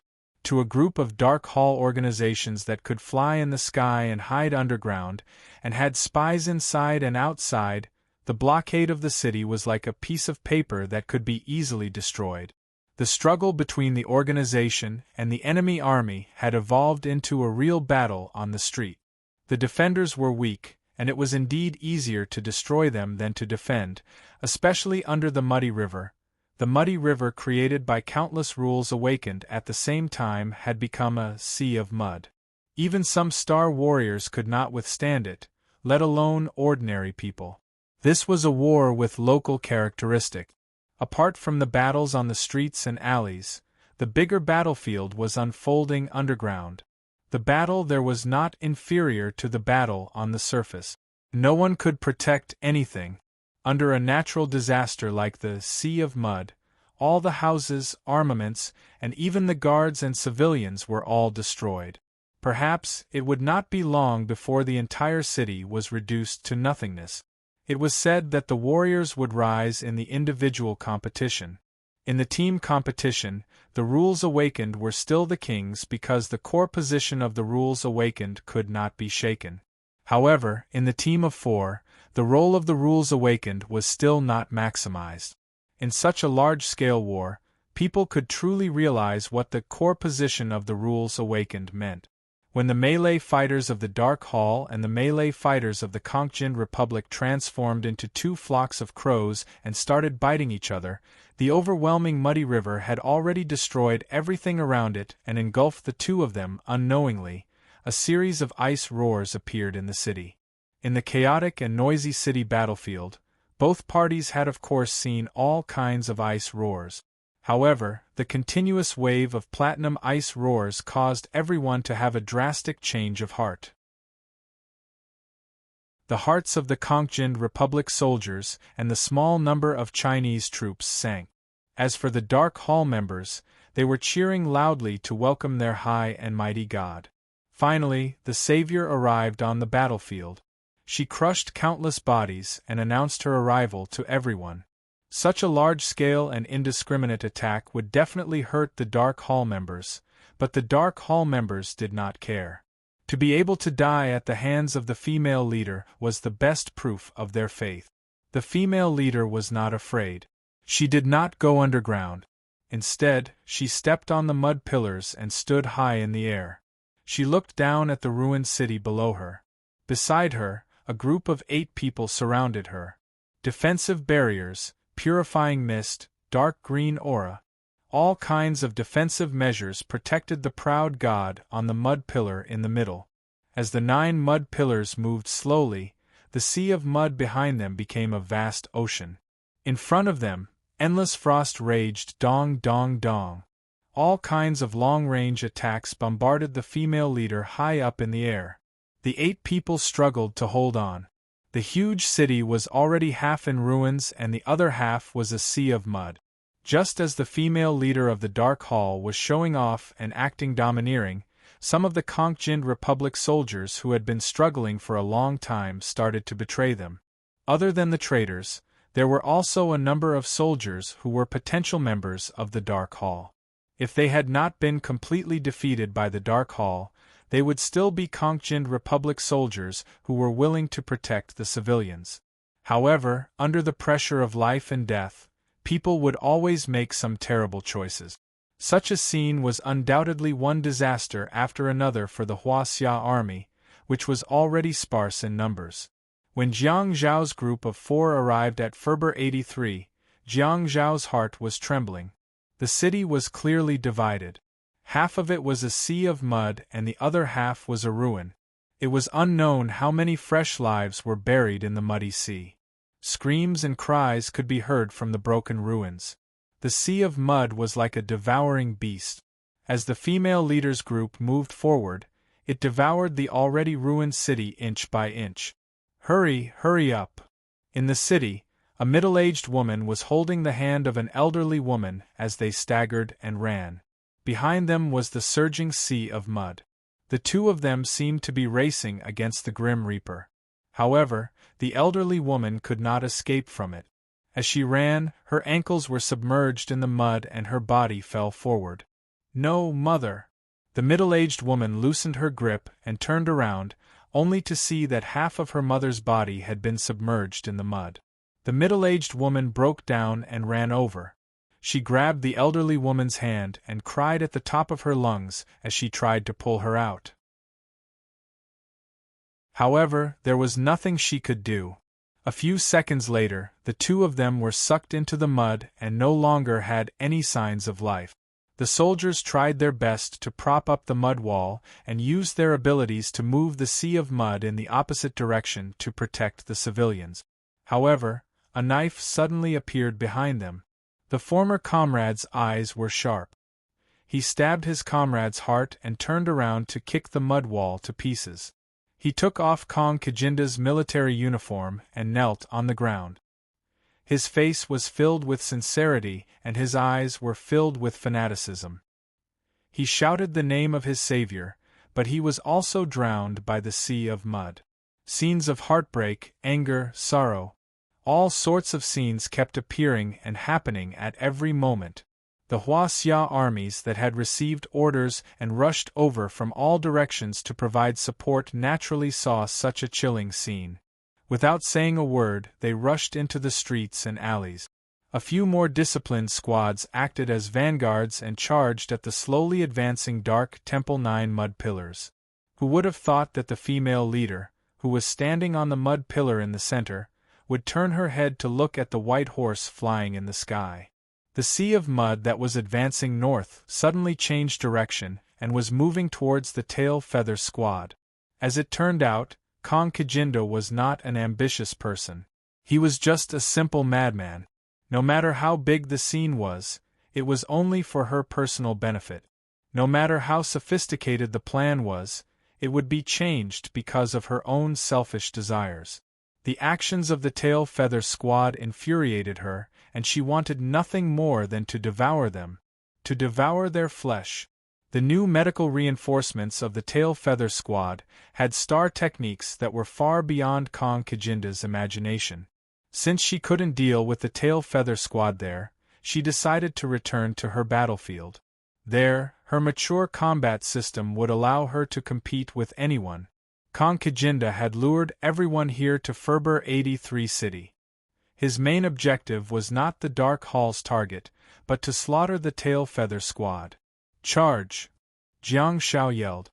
Rush over! Second last said loudly, There's mud, wind, lightning, and fire. We can't break through that defensive shield. Tell me who's supporting the defensive shield. Jiang Shao yelled. Second last answered loudly, The 3 people holding the purple lines. Your silence will be purified by the fog. Yes, although the fog was a little thin, there would definitely be no mistake in its function. Jiang Shao yelled, My blessing is not a negative state. It can't be purified. Second last gritted her teeth and squeezed the horse's abdomen forcefully. She then spread her wings and shuttled through the mud dragons and lightning bolt. Jiang Shao half knelt on the horse's back and grabbed his giant sword with one hand. He then raised it up and yelled, Step on my shoulder, hold my sword, and bear with my silence. You're more confident in attacking than I am. Second last leaped up and stepped on Jiang Zhao's shoulder before picking up Jiang Zhao's sword. At some point in time, Jiang Shao became the commander of the team again. After second last decided to charge forward, she no longer hesitated to obey Jiang Zhao's instructions. Jiang Shao squatted on the horse's back and quickly took 2 steps forward while supporting Xiao Zhao's huge head with one hand. He exerted strength in his legs and twisted his waist, after which green glow appeared on his shoulder, and he pushed it forward forcefully. Second last's tensed legs also leaped abruptly and her body darted forward like a rocket. The giant steel sword in her hand glowed with a sharp, cold light. Whoosh! Whoosh! Whoosh! At the next moment, Jiang Shao waved his hands continuously and the beams of blessing landed on 3 of the 9 mud pillars. Many people were paying attention to the battlefield in the sky, especially the brave warriors who were dashing towards the 9 mud pillars. When second last wielded her giant sword and dashed past the other soldiers, everyone seemed to have their eyes fixed on her massive body. In the distant sky, Kong Kijinda's expression changed drastically. She was not one of the 3 slaves who were focused on supporting the defensive shield. She had witnessed the power of the 3 shining pillars of light. At the next moment, the female leader's body began to sway rapidly along with the mud pillars. Bang! A dark figure flashed and appeared behind the female leader, who was swaying left and right. At the instant that Jiang Shao appeared, a ferocious roundhouse kick was formed. Position? What the hell are you doing? Kill! Kill! With the rich green glow under Jiang Zhao's feet and the crisp sound of bones cracking, Kong Kijinda was immediately kicked away in the direction where second last was flying towards. The defensive shield did not stop the female leader of the Dark Hall, and the 3 people who were supporting the defensive shield were still experiencing the dizziness of the pillars of blessing. Jiang Shao did not stop, and the female leader's body skimmed across the sky. Along the way, the sound of silence followed her closely. Illusion? Crow? Mud body? Like a cicada shedding its shell? No matter how capable you are, you can't do it. Even at the moment when second last collided with the female leader, who was flying towards her, The sound of silence was still ensuring that nothing went wrong. There was a huge momentum, a huge force, and a huge and sharp blade. Second last's figure flashed across the night sky. Kong Kijinda's hair was disheveled and her face was contorted. She was filled with anger, panic, fear, and despair. She seemed to want to scream, but the sound of silence did not allow her to. At the next moment, the hideous-looking Kong Kijinda was split into two at the waist. Second last was not satisfied with that at all. She turned around abruptly in the air, and stared at the upper half of her body that was flying in the air. She then swung her giant sword at it. The blade pierced through her skull and the dust settled. The chaotic and noisy battlefield seemed to have come to a standstill all of a sudden, and the world seemed to have lost all sound at this moment. Second last, who was flying backward in the air, had her long hair fluttering forward and brushing past her cheek. She then stared at the female leader's head that had been severed. Second last murmured in a hoarse voice, "Now, we're even."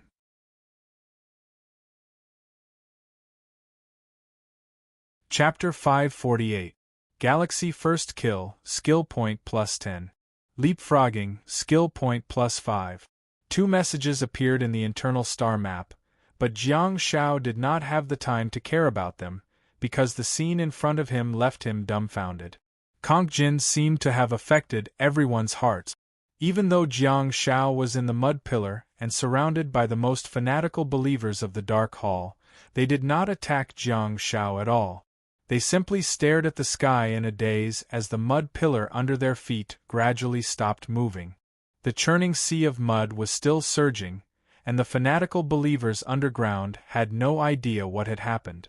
However, all the members of the Dark Hall who were on the ground were dumbfounded, as if they had lost their spiritual support. Pitter-patter, the sound of weapons dropping to the ground rang out incessantly. Disbelieving roars and hoarse cries rang out incessantly. It was undeniable that they were fanatical believers who followed closely behind Kongjin. They were fearless in the face of death and unleashed their powerful combat power. Kongjin was kicked off his altar by Jiang Shao. Then, second last raised her sword and chopped off his body and shattered his head. When the dust settled, the fanatical believers were dumbfounded as they looked at Kongjin's corpse in disbelief. They seemed to have lost their souls as they knelt on the ground. The soldiers of the Kongjin Republic and the Chinese soldiers who had rushed over to provide reinforcements could not be bothered with them. Are you in a daze on the battlefield? Are you trying to escape? Are you treating your opponents as nothing? Do you still want to live? In particular, the soldiers of the Kongjin Republic hated the fanatical believers to the core. Not only did the members of the hideous organization not step forward to help the country overcome its difficulties, but they also killed and spread rumors. They even protected the existence of the Dark Hall's holy ground, killed the soldiers of the Kongjin Republic, and slaughtered the civilians. All of a sudden, countless members of the Dark Hall who were crying and wailing died. All of this was beyond Jiang Zhao's expectations. He really could not imagine that a single person could cause such a huge reaction. Of course, if a person was strong enough, he could definitely influence the outcome of a war. However, Kong Kijinda's death caused the Star Warriors of the Dark Hall to give up on resisting. They became dispirited and no longer had the strength to fight. Jiang Shao shook his head vigorously. He didn't have time to care about that.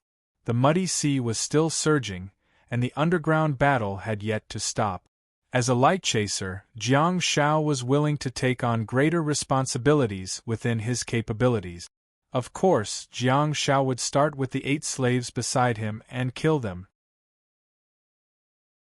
After leveling up to Galaxy, Jiang Shao would no longer be able to enjoy the skill points of leapfrogging. However, leapfrogging, skill points +5. Among the 8 slaves who had lost their souls, one of them was a contestant from Galaxy. However, he was not killed by Jiang Shao, but by second last who had rushed over and broken his head. The few special teams from Huaxia that had already rushed over quickly with the female leader as their target quickly took care of the other slaves. Unfortunately, Jiang Shao didn't seem to be in a team with them. The internal star map did not give any more information about leapfrogging. Looking at the surrounding soldiers, Jiang Shao extended his hand. Ring, ring, ring, ring, ring, ring. The crisp and melodious sound of bell filled the air, and rays of medical light shuttled across the battlefield.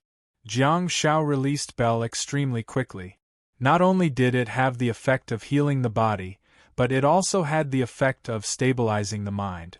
The several dozen members of the Dark Hall, who had been scared out of their wits, were slaughtered in a short span of a dozen seconds. These warriors, who had always been successful under the leadership of Kongjind, eventually lost their lives following their savior. If the dozens of members of the Dark Hall who were underground were also on the ground, the battle might have ended even faster.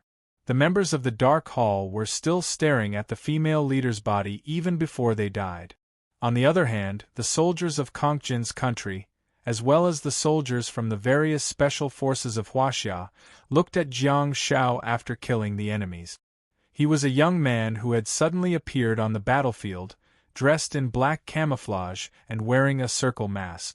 Very few people knew Jiang Zhao's identity, but they all recognized Second Last and knew that she was a member of the Tail Feather team. Yes, it might have been the domineering Second Last who beheaded Kongjind, but everyone could tell that the most fundamental factor that led to the quick end of the battle was the series of maneuvers by the young man in black camouflage. He used a roundhouse kick as the dividing point of the battle, and all the maneuvers before and after that kick were perfect.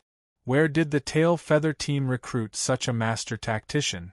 Where did they recruit such a calm but ferocious medical star warrior? Is he really a medical star warrior? Ring, ring, ring. The young man in black camouflage released bell time and time again, confirming the fact that he was a medical star warrior. Jiang Shao was not affected by the strange gazes. He continued to search the battlefield quickly and heal every wounded person. Underground battles should be left to the professionals. Based on his previous experience of blasting open the Mud River, he knew that even with the support of the field tier rainwater, the underground enemies would still be able to deceive him easily. The soldiers on the ground rushed underground one after another, and the members of the Dark Hall organization were no longer involved in the battle on the surface. The underground soldiers soon gained a large number of members, and the battle soon became one-sided. The soldiers and the Chinese army discovered that the most advantageous weapon was to inform their opponents that their female leader had died. 20 minutes later, the surging soil finally calmed down. The Star Warriors emerged from the ground one by one, and everyone looked at each other and the battlefield. Have we won? We've won. We've won. We've won. We've finally won. We've won. The soldiers of the Kongjind Republic spoke their native language and yelled maniacally to vent their emotions. Their faces were flushed, and their bodies were trembling. Some of them even cried tears of joy and cheered loudly. 3 seconds, 5 seconds, 10 seconds, the loud cheers gradually dissipated and were replaced by faint sobbing sounds. At a glance, there were mountains of corpses and a sea of blood. It was a scene of devastation. No one felt the slightest bit of joy of victory. Although they had removed the malignant tumor and completely beheaded the terrifying lunatic, the organization was largely crushed. However, no one could be happy while standing in the undulating soil on the battlefield that was dyed red with blood. Jiang Shao looked at everything around him silently and simply threw bell again and again. Some chose to continue rushing into the city to eliminate the remaining enemies, but Jiang Shao felt that he could only play the greatest role here. Second Last followed behind Jiang Shao quietly and glanced at the enemy corpses. Occasionally, she would stab them with the dark silver giant sword in her hand. Puff, puff, puff, a flock of pitch-black crows flew into the battlefield. On top of the flock of crows was a giant steel blade, as well as half a broken skull. Second last raised her hand and grabbed the blood-stained head. As for Shadow Crow's figure quickly pieced together, and he placed the giant sword in front of Jiang Zhao's eyes with one hand while pressing on Jiang Zhao's shoulder with the other. "Oh my God, do you know how?" Shadow Crow stopped abruptly halfway through his sentence. Shadow Crow had a million reasons to be elated because they had finally killed the lunatic and completed their mission. They could return peace to this place and prevent more civilians from being slaughtered. However, Shadow Crow's joy vanished after he saw Jiang Zhao's expression and the expressions of the soldiers around him. Shadow Crow remained silent and simply patted Jiang Zhao's shoulder gently without saying anything else. Jiang Zhao nodded at him and said, "Let's talk when we get back. I'm going to take a look at the injured." As he spoke, he strode forward. Second last took out the star bead from Kancajinda's head and flicked her blood-stained hand before tossing the head to Shadow Crow. "Find the rest of the corpse and hand it to the higher-ups when we get back." Shadow Crow immediately turned into a flock of crows and flew away. Second last held the star bead in one hand and looked at Jiang Zhao, who was half kneeling on the ground. She strode forward and squatted beside him before saying in a hoarse voice, "The Kancajinda star bead is rather special. I'll ask the higher-ups to leave it to you." Second last frowned slightly because Jiang Zhao, who was beside her, did not react at all. She followed Jiang Zhao's line of sight and saw a body that was buried. To be exact, it was an arm that was outside the soil. The rough arm was covered in mud, and only the military uniform on the arm revealed the identity of the corpse. At the side, a Kancajinda soldier clearly noticed that and he activated his ability to separate the soil. However, the scene in front of him was heartbreaking. The soldier in the soil was only left with half of his body. Second last grabbed Jiang Zhao's arm and helped him up slowly. "Someone's still waiting for your help." Jiang Zhao looked around to see that the healers were using their star techniques everywhere. He just had never participated in a war of this level before. He had experienced life and death before, but he had never experienced it in such a manner. To second last, dying on the battlefield might really be a form of glory. To Jiang Zhao, the scene was still impacting his soul. Yes, there were more people waiting for him to help.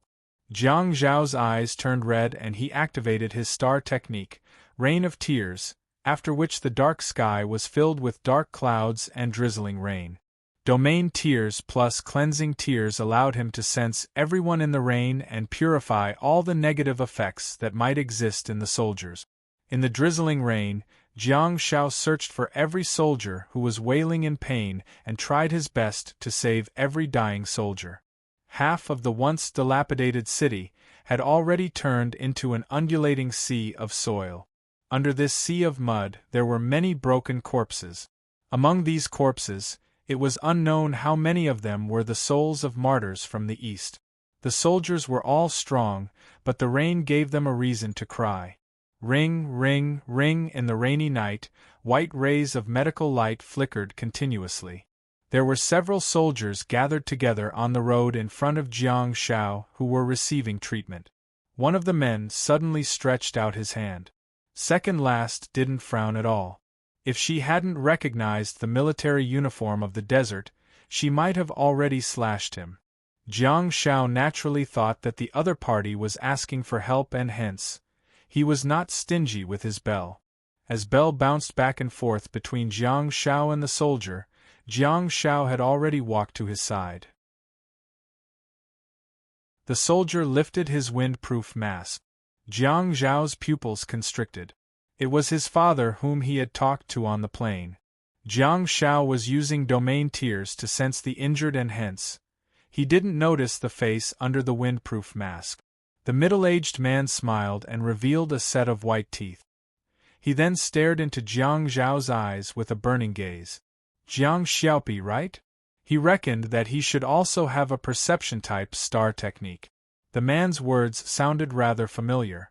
What he said next was different from the conversation he had when they first met. The man hugged Jiang Zhao and patted his back forcefully. I'm honored that you're one of us. Thank you, Jiang Shao said, feeling warm and fuzzy as he strode towards the next injured person. What's going on? Second last asked.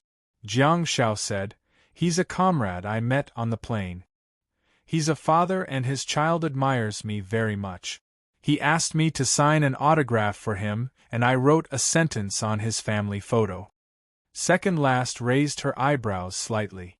Such a story seemed to be able to pique her interest. She looked around warily and asked, What did you write? Jiang Shao said, I'm honored to be your father's comrade. Hearing this, second last shook her head and smiled, feeling rather emotional. That sentence might make the child realize that the person he should admire the most was his father. Jiang Shao was indeed mischievous, but he also felt warm and fuzzy inside. The longer he spent with him, the more he would discover some special qualities. At the thought of this, second last said, Don't take it too seriously about the wasteland reclaimer apprentice. Jiang Shao nodded silently.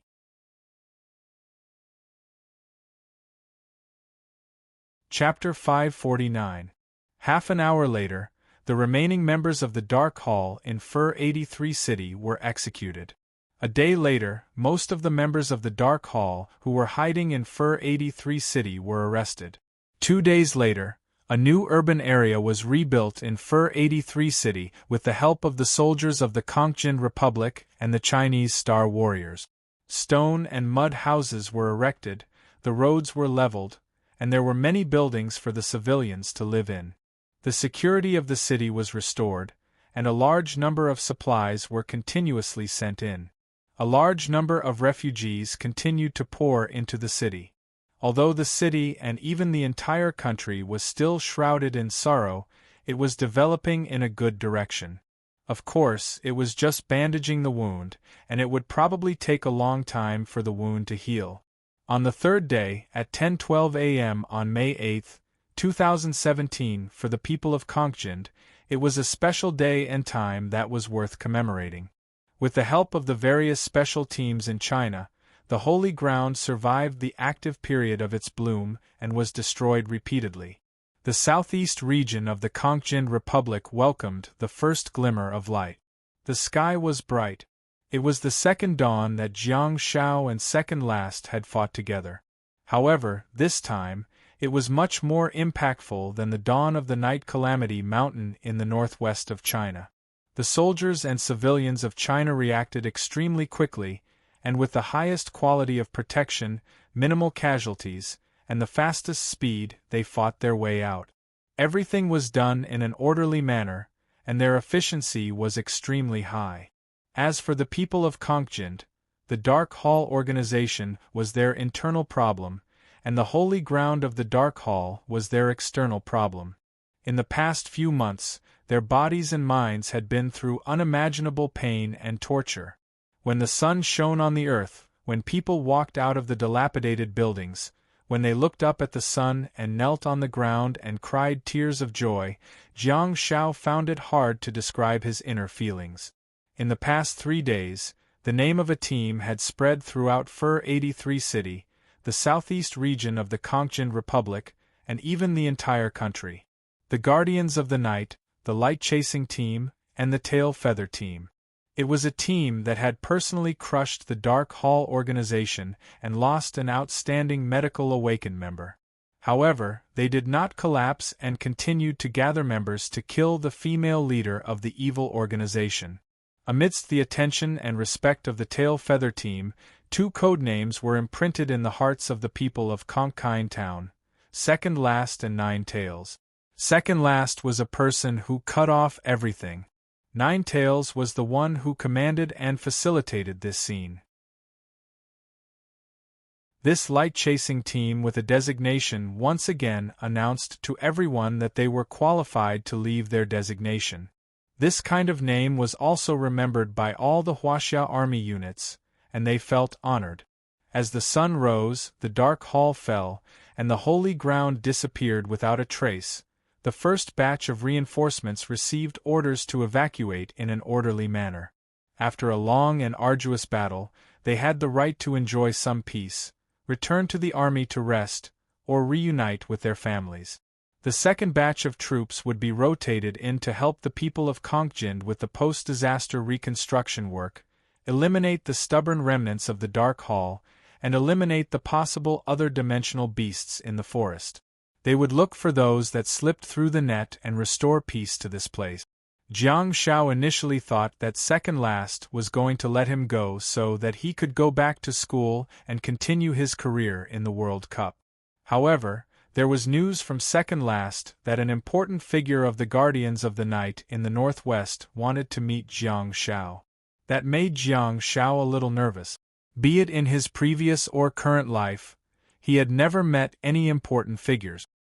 He reckoned that the most important figures he had ever met were Second Last and Qin Wangchuan. If they were to fight, Jiang Shao wouldn't be nervous at all.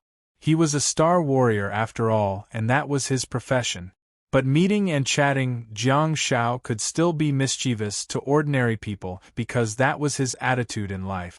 However, if he were to meet a big leader, Jiang Shao was afraid that he would cause trouble. Fortunately, Second Last's name was also on the list of names.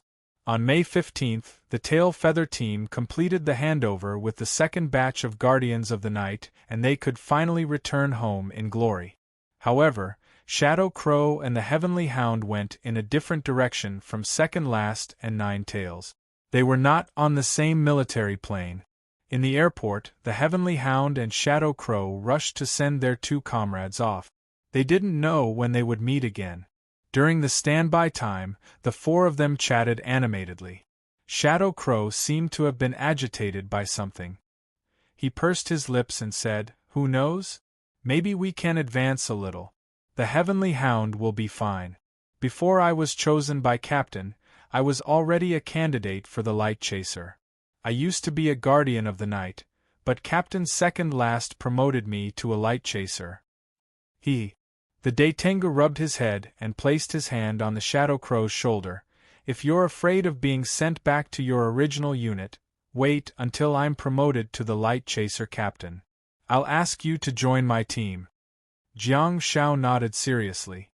Crow and dog, forever and ever. All of a sudden, Shadow Crow and the Heavenly Hound were dumbfounded.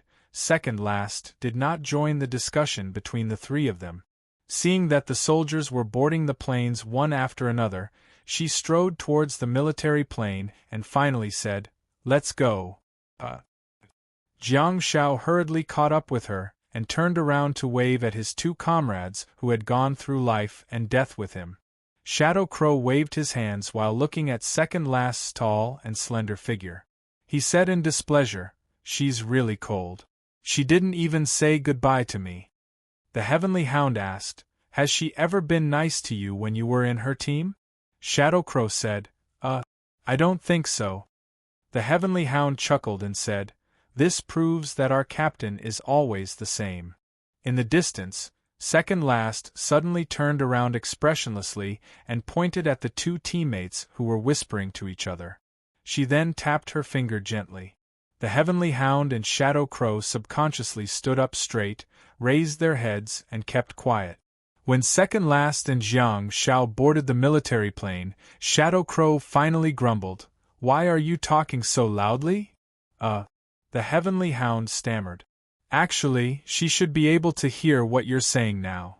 Shadow Crow said, "It's okay, we're about to take off.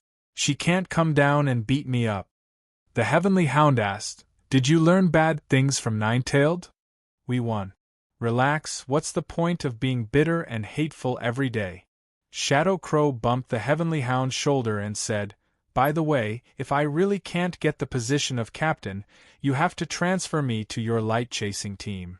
The Heavenly Hound asked, "Is it really going to last forever?" Shadow Crow was speechless. It was similar to the military plane that Jiang Shao took when he arrived. It was also a medium-sized transport plane that didn't have rows of seats. Of course, Jiang Shao didn't have to think about opening the small table and straightening the back of the seat. Apart from the roar of the military plane, the 40 soldiers were all quiet. Jiang Shao closed his eyes and took a nap for a while. When he woke up, He realized that second last had been lowering her head and staring at the ground silently. Jiang Shao bumped her shoulder gently and said, "This is very interesting. I'll get to know more light-chasing team captains after a few more missions like this." "Okay," second last said calmly, seemingly having something on her mind. "What's the matter with you?" Jiang Shao bent down and turned to look at second last. After staying silent for a while, second last said softly, "My application wasn't approved. The female leader's corpse and star bead have already been submitted." What's this?" "I'm here to carry out missions with you and fight alongside you, not to earn star beads," Jiang Shao said. In fact, he had already been rewarded with skill points in his internal star map. Besides, second last had also given him the star bead of the galaxy slave that she had killed. There were a bunch of star techniques with mud names, a few strange auxiliary star techniques, and a few offensive star techniques. That was rather interesting. Jiang Shao still had a bunch of shadow crow, creatures of other dimensions, star beads in his disaster ruins, which would be enough for him to groom Xia Yan or an interesting smurf. Besides, the two of them had been asked to meet the leader this time. How could they not be rewarded? "Little comrade, there's something wrong with your thinking. I have to criticize you," Jiang Shao said as he patted second last's shoulder.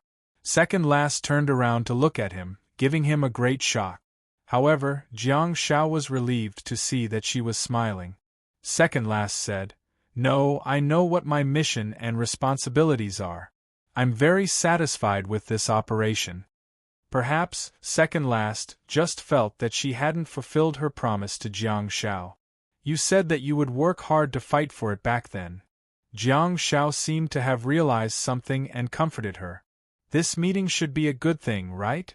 Due to the fact that there were many soldiers around, Jiang Zhao's words were rather vague, but second last understood what he meant. She said, "Be mentally prepared." Jiang Zhao's heart skipped a beat. "Did you hear something?" Second last shook her head and said matter-of-factly, "You're a Star Warrior soldier.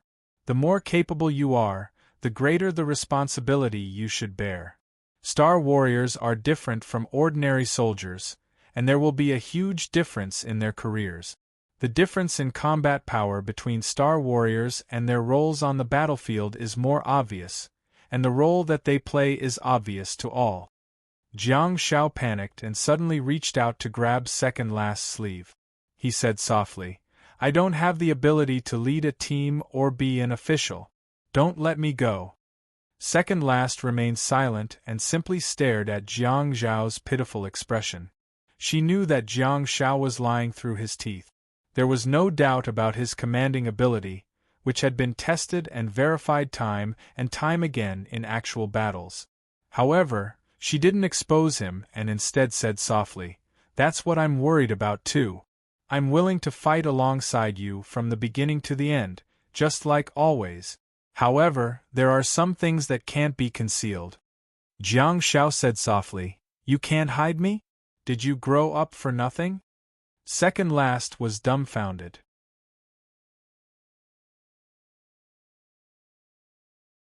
Chapter 550. On the afternoon of May 15th, a military plane slowly landed in a military base in Longan Province. Jiang Shao and second last followed the soldiers down from the back of the cabin. Under the scorching sun, a group of soldiers lined up and welcomed the return of the warriors. Jiang Shao followed behind the team. Fortunately, the welcoming ceremony was not too formal, and he reckoned that the representatives of the various troops should be there to pick him up. Jiang Shao also discovered a familiar figure, Feng Yi.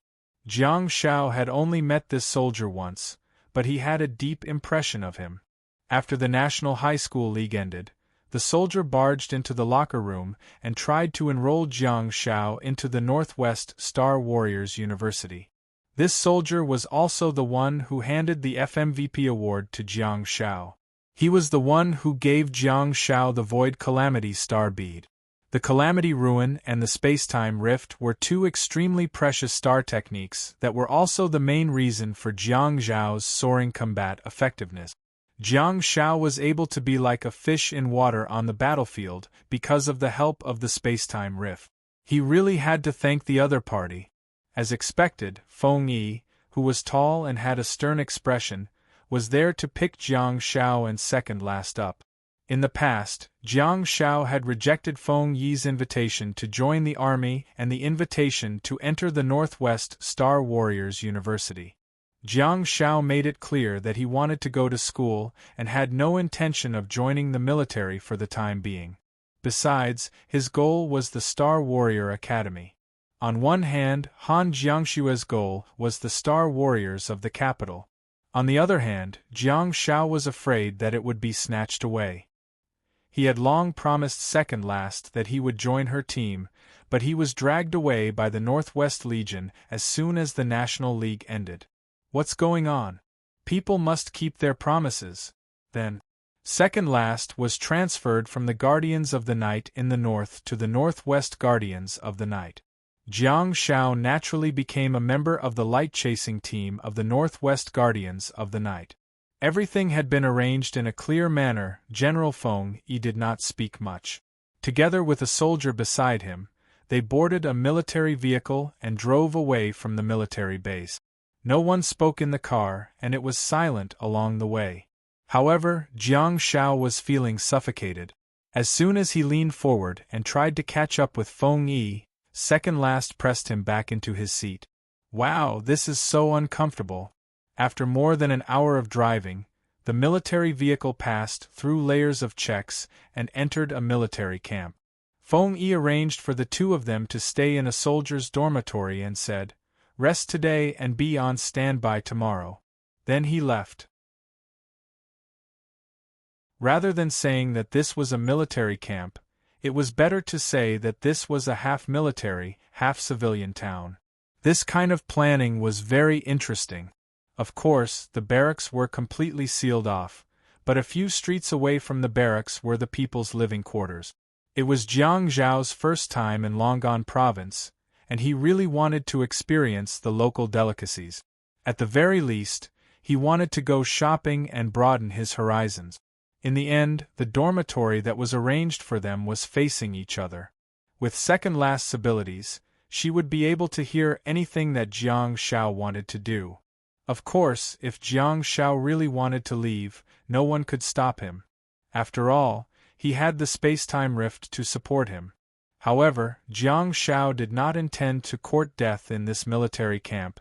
He decided not to open the Shadow Ruins either, as it was easy for something to happen. Who knew what kind of great gods were hiding in this sealed camp? The gains would not make up for the losses, and he might cause some trouble because of his greed. So hence, after washing up in the public bathroom, Jiang Zhao returned to the dormitory and waited for a while. When he heard some sounds coming from the dormitory opposite him, he opened the door and walked over.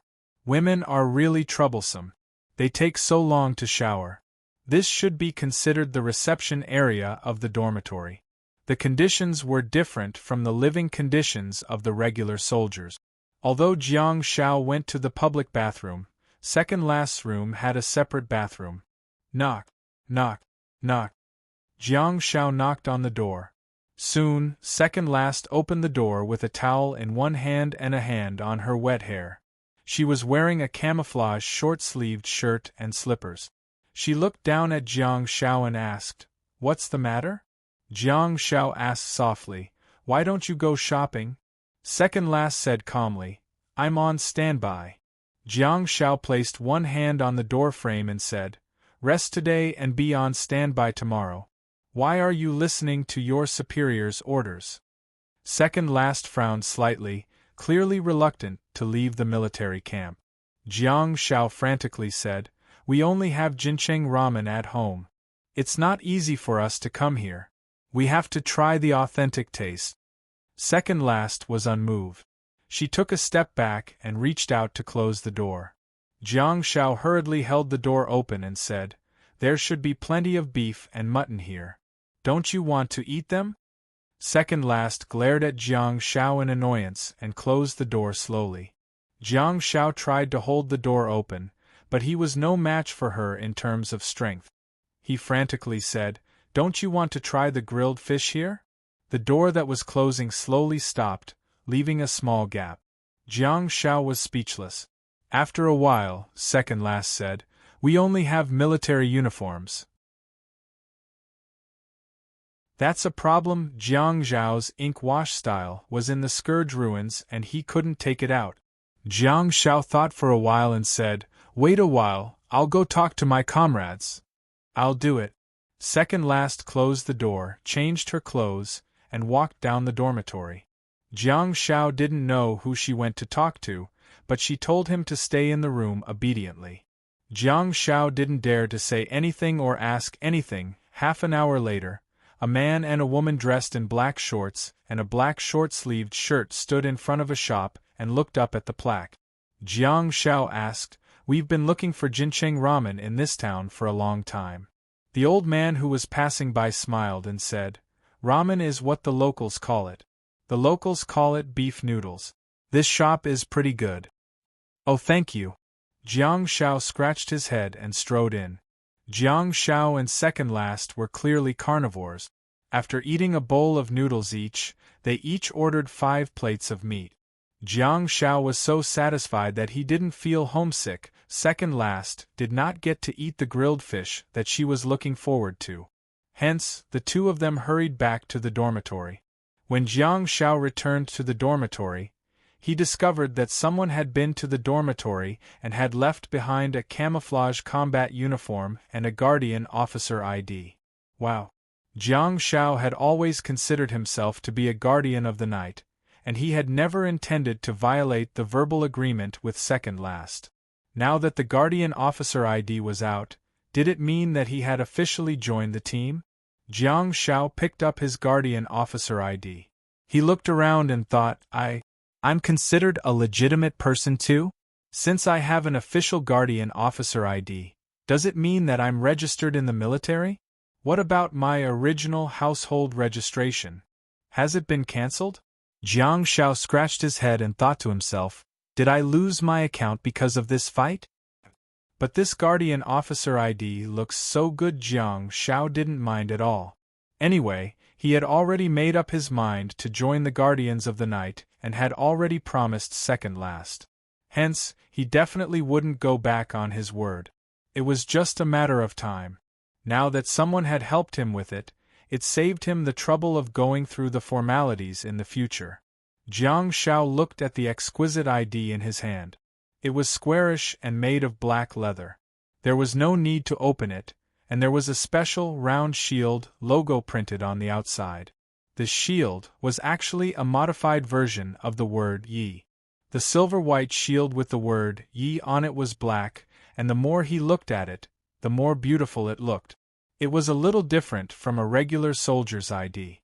The Guardian Officer ID was flipped vertically, and there was a card inside that looked like an identification card. There was a half-length photo of Jiang Shao on the front of the card, which was obviously the registration photo of Jiang Shao when he entered the Star Warriors Academy. He wasn't wearing the Guardians of the Night uniform, but a white shirt with a bright smile on his face. The words Jiang Xiaopi were written below the half-length photo.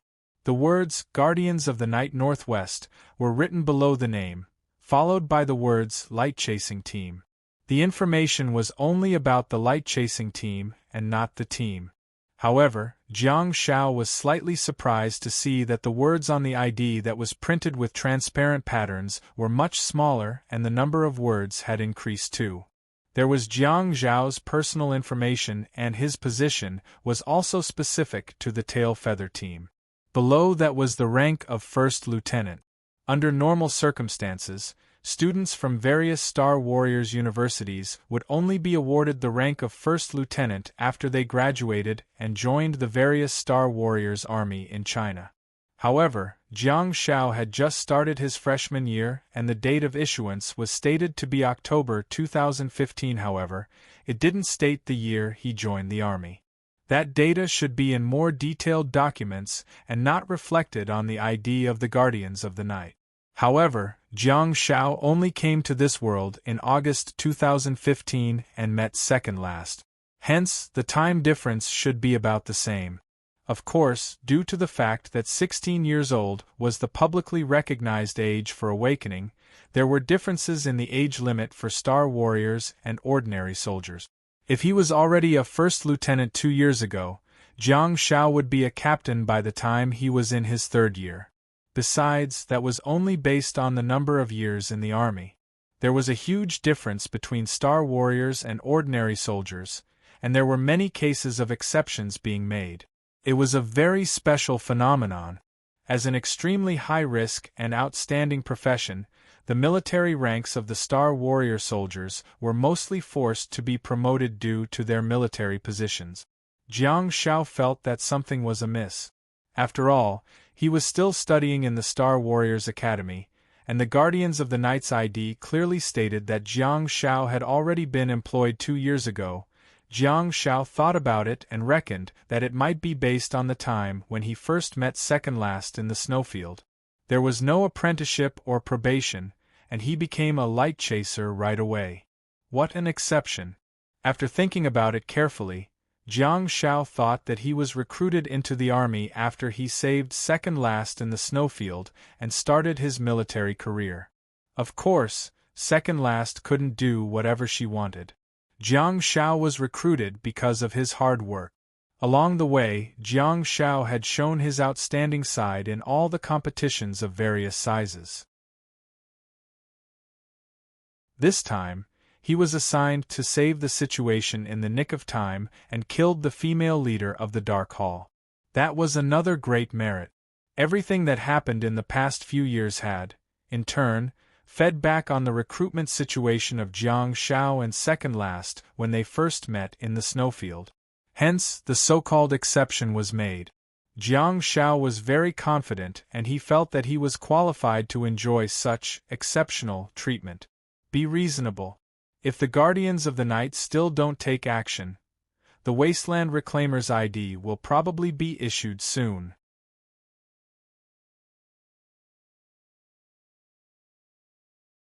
Chapter 551. At 4:50 a.m. in the morning, Jiang Shao heard the slogans below the dormitory building. Have the soldiers already started their morning exercises? 4:50 a.m. Yeah, that's a reasonable time. Jiang Shao got up and went to the public bathroom to wash up with the basin and towel provided by the dormitory. When he returned, he found that the door of the dormitory opposite his was already open and the room was clear. Second last was dressed in a military uniform and seated on the chair. She seemed to be resting with her eyes closed, but there was a faint fluctuation of star power around her. Sensing that Jiang Shao had stopped in his tracks, second last didn't look him in the eye and simply said, "Get dressed and wait for orders." Jiang Shao walked into his room with the basin and looked at the black camouflage uniform that had been sent to him yesterday. It was the regular combat uniform of the Guardians of the Night, not the uniform for the award ceremony. There was a black armband on the left arm with the word Knight written on it. Regular camouflage uniforms would usually display military ranks in the form of epaulets or collar badges, but there was none on this uniform. Jiang Shao recalled the Guardians of the Night in the snowfield and realized that he had never seen them wear epaulets or collar badges. However, the Guardians of the Night were all equipped with collar badges. Jiang Shao changed into the black camouflage uniform, put on a combat cap, and put on a pair of black military boots before tucking his trousers into his boots and tying his shoelaces. He walked towards the mirror and put his identification into his chest pocket before tidying up his clothes. He was a little nervous because he was about to meet a big shot. Okay, so Jiang Shao opened the door of the dormitory and looked at second last, who was seated opposite him. He said softly, "Let's go for breakfast." Second last was speechless. The military canteen was really good and Jiang Shao ate very comfortably. Different people had different standards for whether the food was delicious or not. For Jiang Shao, the quality of the food depended on his mental state after the meal. As long as he didn't miss home after the meal, it would be a good meal. After returning to the dormitory, Jiang Shao followed second last into her room and asked her how he should salute. Although he was already an official member of the Guardians of the Night, Jiang Shao had never saluted before. Under second last's careful guidance, Jiang Shao straightened his posture and hands and waited for his superior to summon him. At 8 o'clock in the morning, Officer Feng Yi finally visited again and led Jiang Shao and second last out of the dormitory building before walking towards the internal buildings of the military camp. In a relatively independent courtyard, Jiang Shao and the others passed through layers of checks before entering the building and climbing up to the third floor. After waiting patiently for 20 minutes, under the guidance of Officer Feng Yi, the two of them walked into a place that looked like a conference hall. The two soldiers at the door were like dummies, motionless and solemn. There was no one at the huge conference table. Inside the conference room, there was an old man in casual clothes sitting on the sofa, quietly drinking tea. Feng Yi knocked on the door and said, "Sir?" There was no surname, no military rank, and no uniform honorific. The old man was about 60 years old. He was hale and hearty, and his hair was slightly white. He nodded at the door. Jiang Shao had never felt that second last was so solemn before. He saluted while she chanted. The old man, on the other hand, had a benevolent expression on his face. He smiled as he pressed down his palm and gestured for the two of them to enter. "Heroes have always been young," the old man said as he scanned the two of them from head to toe. His eyes were clear and bright. He wasn't as solemn as Jiang Shao imagined him to be. He was just like an ordinary, amiable old man. The old man said with a smile, "Las Luan, you've brought a good soldier to the Guardians of the Night in the Northwest." Jiang Shao was secretly amazed because it was the first time he had heard that address. He could tell that second last should have interacted with the old man before and was rather appreciated by him. Even though second last and Jiang Shao were extremely respectful and solemn, the old man still addressed her warmly. Second last stood straight and stared ahead, looking like she was being disciplined.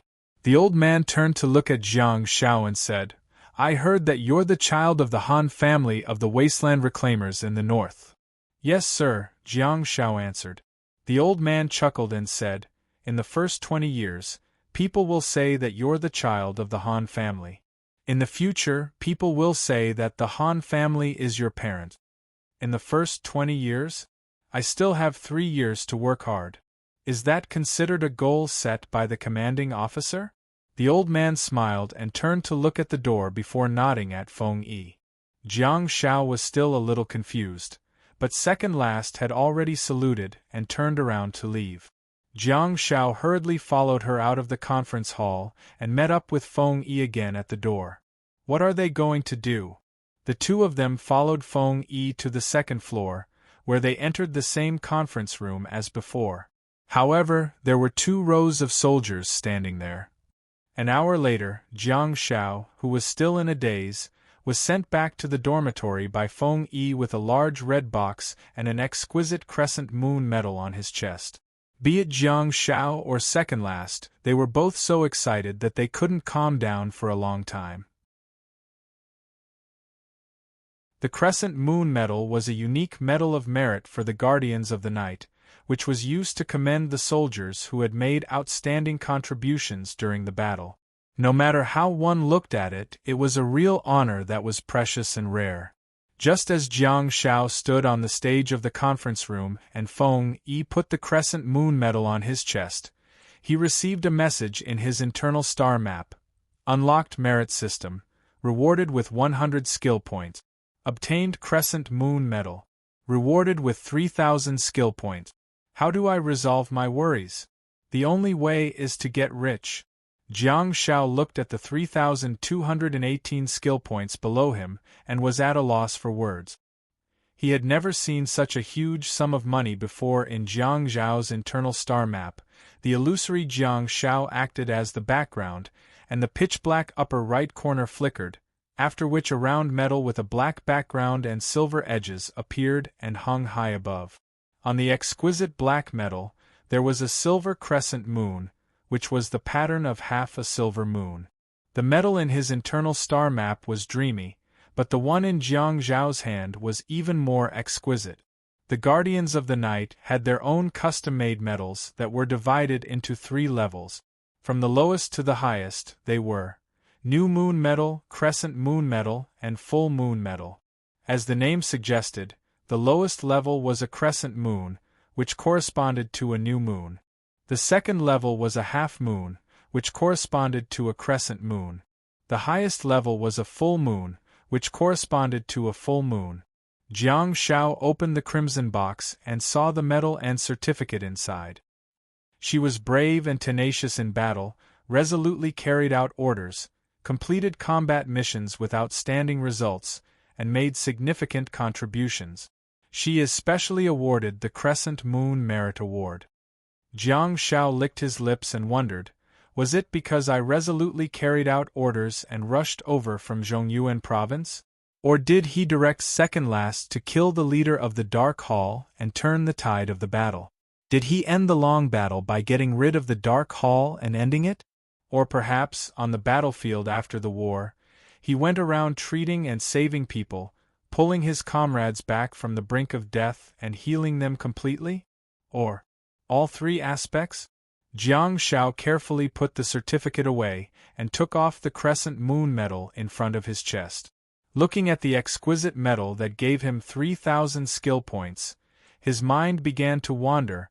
He had won the championship of the Provincial League and the National League. Although there were skill points as a reward, they were worlds apart from the merit. Indeed, a real man still has to fight on the battlefield and build a career. In that case, I'm now an official member of the Guardians of the Night. Besides, the highest commander of the Guardians of the Night in the Northwest, as well as Feng Yi, did not intend to let Jiang Shao drop out of school. Jiang Zhao's other identity was still valid. As a student of the capital Star Warriors University, he represented the country in the competition. If Jiang Shao were to achieve outstanding results in the World Cup, he should at least be given the lowest level of the Crescent Moon Medal, right? How many skill points would the Crescent Moon Medal give? Of course, it would be less than 3,000, but it should at least be 1,000, right? There should be at least 500 of them? He could tell that there should be plenty of medals hanging in the upper right corner of the internal star map. Jiang Zhao's hobby of collecting medals had already begun to affect him. However, speaking of which, he was able to obtain the Crescent Moon Medal this time because of many factors. Jiang Shao wasn't sure if he would have such an opportunity again in the future. Not to mention the highest level of the Full Moon Medal, which was almost impossible to obtain, right? Besides, the Guardians of the Night had 3 special merit medals. Did the Wasteland Reclaimers have them too? Did the Victor's Legion have them too? What about the Mountain Shattering Legion? What about the Guardians? What about the other special Star Warriors? Jiang Shao frantically shook his head. It was a great idea, but reality wouldn't allow that to happen. The dual identities of a Wasteland Reclaimer apprentice and a Guardian of the Night were already the product of special conditions. As for the other Chinese Star Warriors, Jiang Shao definitely wouldn't stand a chance. Jiang Shao turned around to look at the dormitory opposite him. The doors of the 2 dormitories were wide open, and Jiang Shao could easily see second last sitting in front of the table, looking down and observing. Just like Jiang Shao, she was awarded the Crescent Moon Medal. She was the one who slashed the demons and monsters with her sword. As the well-deserved leader of the Tail Feather team, she had also received the reward she deserved for her outstanding achievements in the mission of Congjin.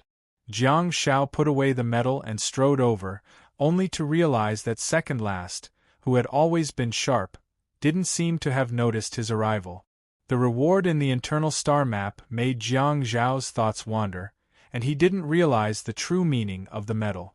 To second last, who was a guardian of the night, the Crescent Moon Medal was the greatest honor and reward she had received in her military career. Second last was a mature soldier with a firm belief. She didn't need external reminders or encouragement because she clearly knew what she wanted and what she wanted to do. However, what was engraved on the back of this Crescent Moon Medal was her blood and tears. As cold as she was, a trace of reminiscence appeared in her ice-cold eyes. Her long fingers gently caressed the silver crescent moon. The scene was so beautiful. Jiang Zhao couldn't help but extend his hand and press it gently on her head. The world was colorful and bizarre, but that was only on the surface. In fact, the world was not as beautiful as people imagined it to be. Many people in this world were looking for the meaning of their lives and the value of being alive. The medal reminded second last of her memories. Perhaps she was reminiscing about her cold and cruel career in the military and the days when she had to struggle and advance. Jiang Zhao just wanted to rub her head gently when she wasn't paying attention. Finally, he had a real story to tell.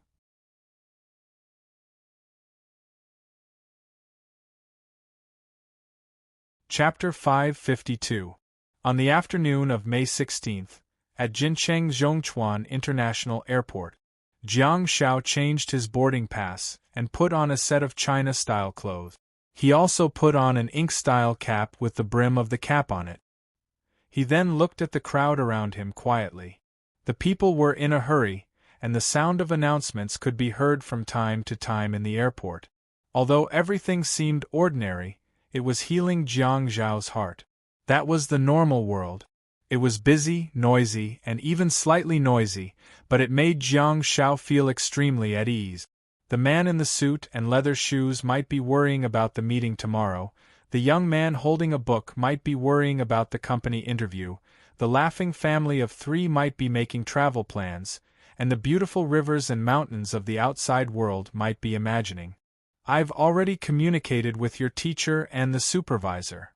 Second last hung up the phone and turned to look at Jiang Zhao, only to see a woman in an elegant dress, wearing a sun hat, and playing with a 3-year-old child in her arms.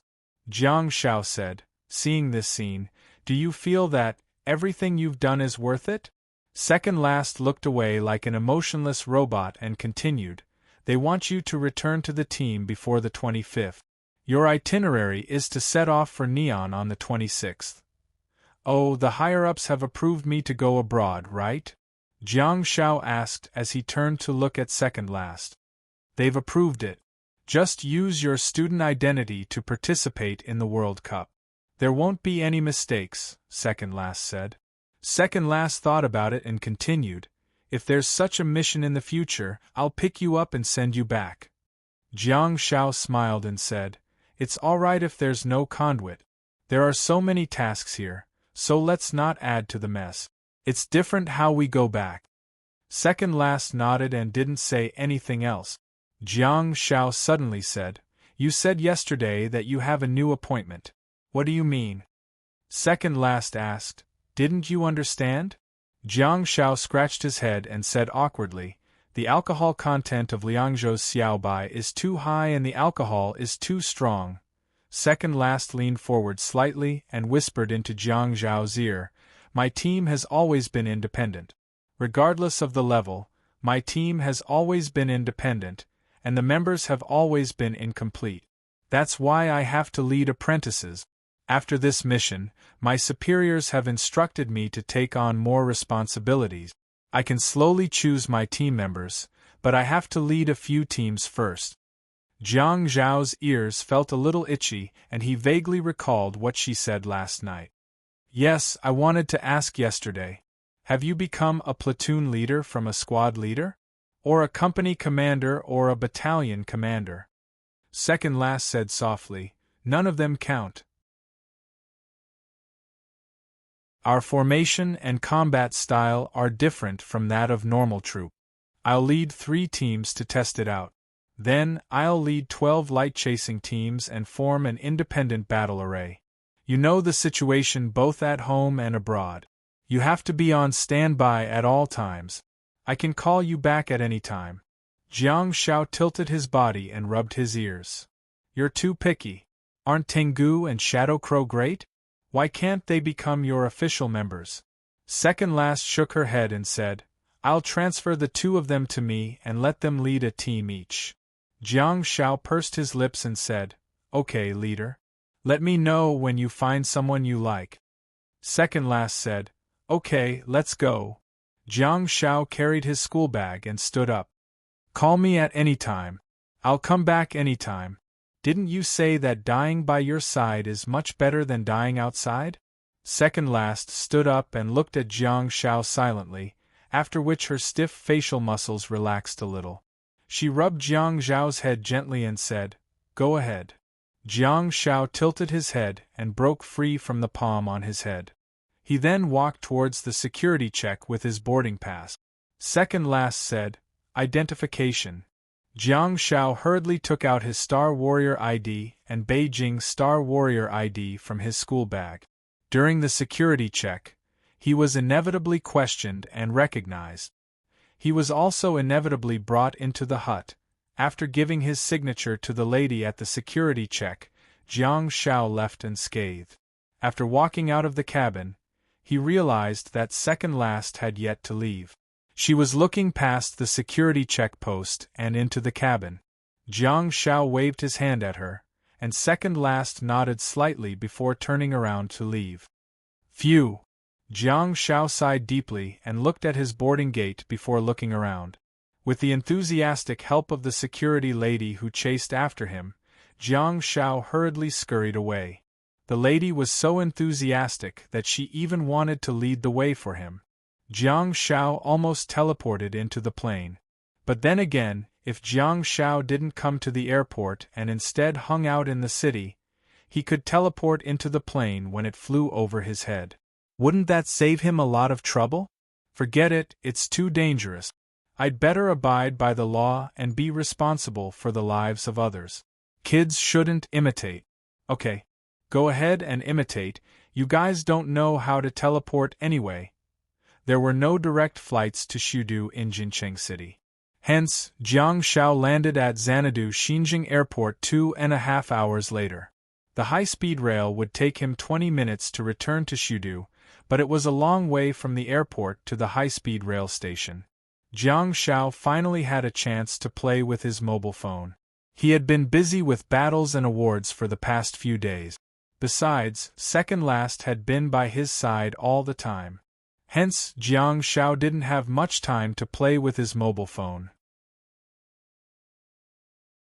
However, Jiang Shao knew that Song Chuanxi's team had been selected for the national team, which also meant that there would be 2 freshmen in the national team this time.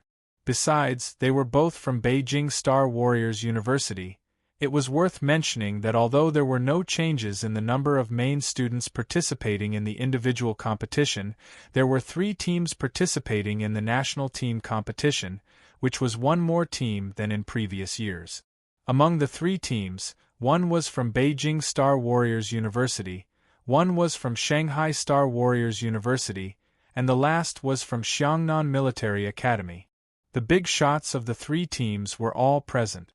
The traditional tycoons weren't just for show, and their abilities weren't just for show. The truth was laid out before them. As for the remaining 2 substitute teams, they were also unexpected. One was from the Army Engineering University of Haisu Province, while the other was from Zhongnan Star Warriors University in Jiangxing City. It could be seen that unless one's true strength passed the test, any accident could happen in the single elimination competition. It wasn't that the Army Engineering University and Zhongnan Star Warriors University weren't strong. They were definitely top-notch since they could be selected as substitute. However, relatively speaking, some of the teams that were eliminated were top-notch in terms of strength. None of the teams were from ordinary local colleges. Among the 5 teams, they were either from the Star Warriors University or the Military Academy. What really made Jiang Xiao feel that it was interesting was that Dai Luan and Mi Yan's team encountered the powerhouses of Shanghai Star Warriors University during the quarterfinals. Even if they lost during the quarterfinals, they would still have a chance to fight and snatch a place as a substitute. However, if they lost during the quarterfinals, what else could they do then? The two schools, Beijing Star Warriors University and Shanghai Star Warriors University, had always maintained an intense competitive relationship. Dai Luan's loss this time was not only because he couldn't participate in the World Cup, but also because he couldn't add a shining resume to his life. He also made people criticize him badly.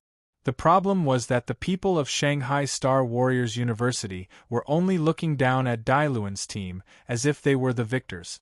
However, the students of Beijing Star Warriors University were really criticizing Dai Luan.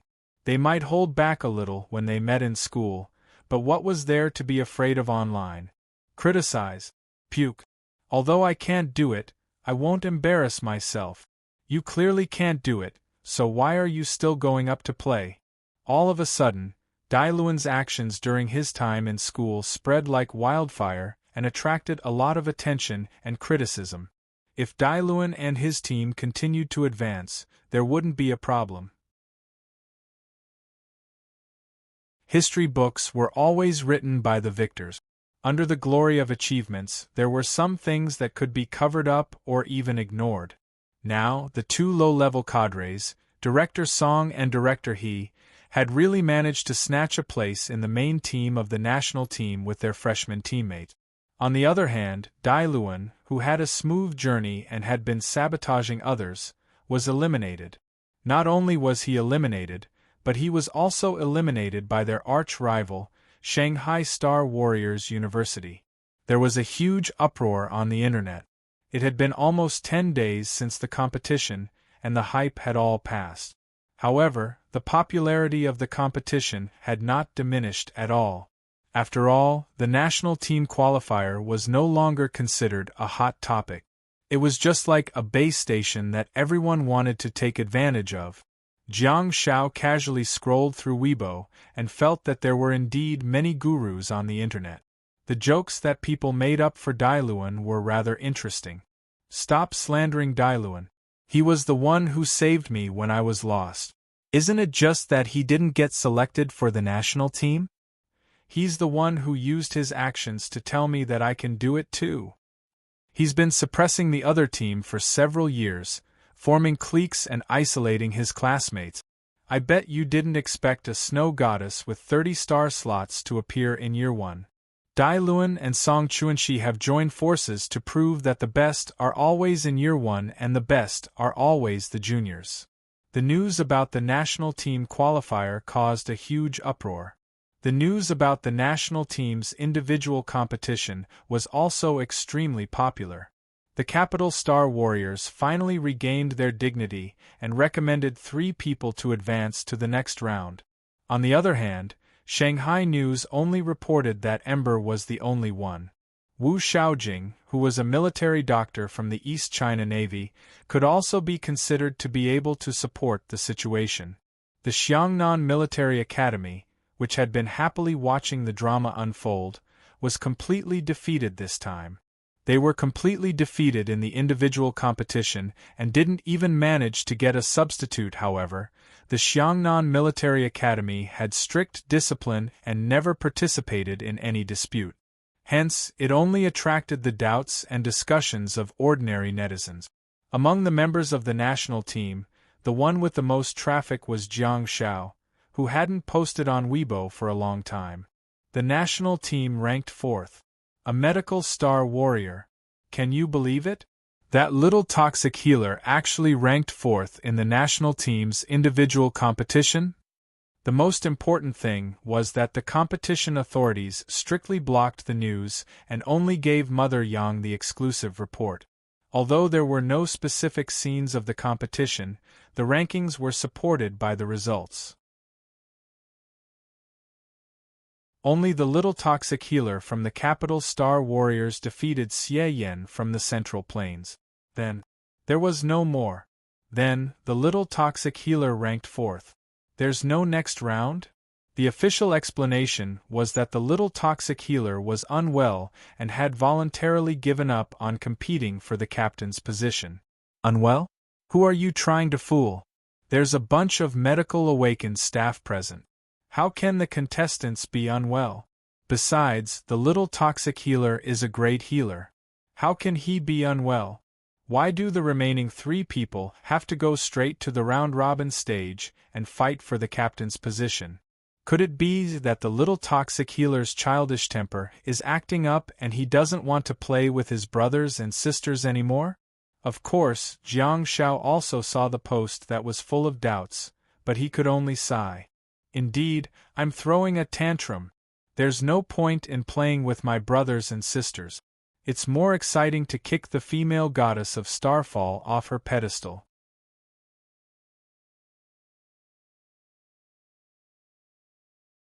Chapter 553. As the train arrived in Shudu City, Jiang Shao followed the crowd and hailed a cab. However, he did not return to the team immediately and instead headed to the top of the ancient tower on the outskirts of Shudu City. The players selected for the individual competition did not leave Shudu City and instead participated in the national team's training. With the help of the coaches and analysts appointed by the officials, the contestants would participate in the training to ensure that they were in a competitive state. They would also receive targeted training to improve their combat abilities. Second Last had already informed the relevant leaders and Jiang Shao just had to return to the team. But return to the team? Is that Jiang Zhao's character? If he returns to the team now, he probably won't be able to come out. At this moment, Jiang Shao had an immature idea in his head. As the cab stopped at the entrance of the military camp on the top of the ancient tower, Jiang Shao scanned the QR code and paid the fare before getting out of the car with his school bag. Jiang Shao discovered that he enjoyed another benefit, which was to show his face. Even though Jiang Shao had yet to take out his Star Warrior identification card, the expression on the guard's face was obvious. Have I seen this kid on television before? Isn't he the star student from the capital Star Warriors University? Jiang Shao walked all the way to the training spot on the top of the ancient tower with his Star Warrior identification card and student identification card. He was rather familiar with the place. After all, before the start of the national team selection, the capital Star Warriors University had organized teacher Fang to lead a team of 3 students, including Jiang Shao, to train and familiarize themselves with the creatures of other dimensions at the top of the ancient tower. Jiang Shao walked all the way into the hall of the central building, only to find that the soldier who received him looked rather familiar. The soldier obviously knew Jiang Shao, the celebrity, and was rather friendly towards him. However, he looked behind Jiang Shao in bewilderment, but he didn't see anyone else enter. He couldn't help but ask, "Where are your teachers and classmates?" Jiang Shao said, "I came on my own." Yes, Jiang Zhao's plan A was to capture a gold-quality partner and throw them into his Scourge ruins to continue training with his Galaxy Stage decoy. Of course, he had to seize every opportunity to train. Plan B was to capture 2 or 3 silver-ranked silver companions or grass companions to train with his bait. With the biological characteristics and intelligence of the grimacing monks, they would not kill each other when there were humans around. Instead, they would join forces to attack Jiang Shao. The Galaxy Stage decoy Jiang Shao should be able to deal with 2 to 3 silver monks. At present, Jiang Shao was still unsure which plan would be more effective. Hence, he decided to let facts speak for themselves and find a suitable training plan for himself. "You came by yourself?" Hearing this, the soldier nodded silently. "We all know that you have been selected for the national team, so we can't let anything happen to you. If you come on your own, we will need at least 2 soldiers to accompany you for training." Jiang Shao grinned and thought, that's the rule here. There's nothing much to say. The other party was responsible and kind-hearted, but Jiang Shao came here because he wanted to stir up trouble. How could he let others see it? The soldier continued, I strongly recommend that you hire 3 soldiers to accompany you into the ancient tower. Don't worry, they are experienced and will not delay your training. At the same time, they will protect your life to the greatest extent." Jiang Shao was speechless. The soldier turned around and gestured for Jiang Shao to follow him. "Pay here. I'll give you the list of soldiers. You're a medical awakened star warrior with independent combat ability, right? Let me see how we should coordinate with your team." Jiang Shao and the receptionist soldier walked towards the window, where one of the soldiers had already handed over a list. Jiang Shao asked, "Friend, what's your name?" "Soldier, Wu Ku." "Oh, Mr. Wu." Jiang Shao tugged at his sleeve and took 2 steps back. Looking at Wu Ku's bewildered expression, Jiang Shao said, "I don't need anyone to accompany me. I'm going to go in and train by myself." Wu Ku's expression was serious. He shook his head firmly and said, "Absolutely not. This is against the rules. For your own safety, we cannot let you enter the top of the ancient tower alone." Jiang Shao was speechless. "Wu Ku, if you don't abide by the rules, please leave immediately." Jiang Zhao's mind raced as he looked at the extremely serious soldier in front of him. Jiang Shao took off his backpack and unzipped it. "Let me show you something. Don't make a sound." Wu Ku looked at Jiang Zhao's actions coldly and said, "The star warriors who train here are all very rich. Mr. Jiang Xiaopi, please conduct yourself with dignity." Jiang Shao froze for a moment. Does this guy think I'm going to bribe him with money? Why did he think so?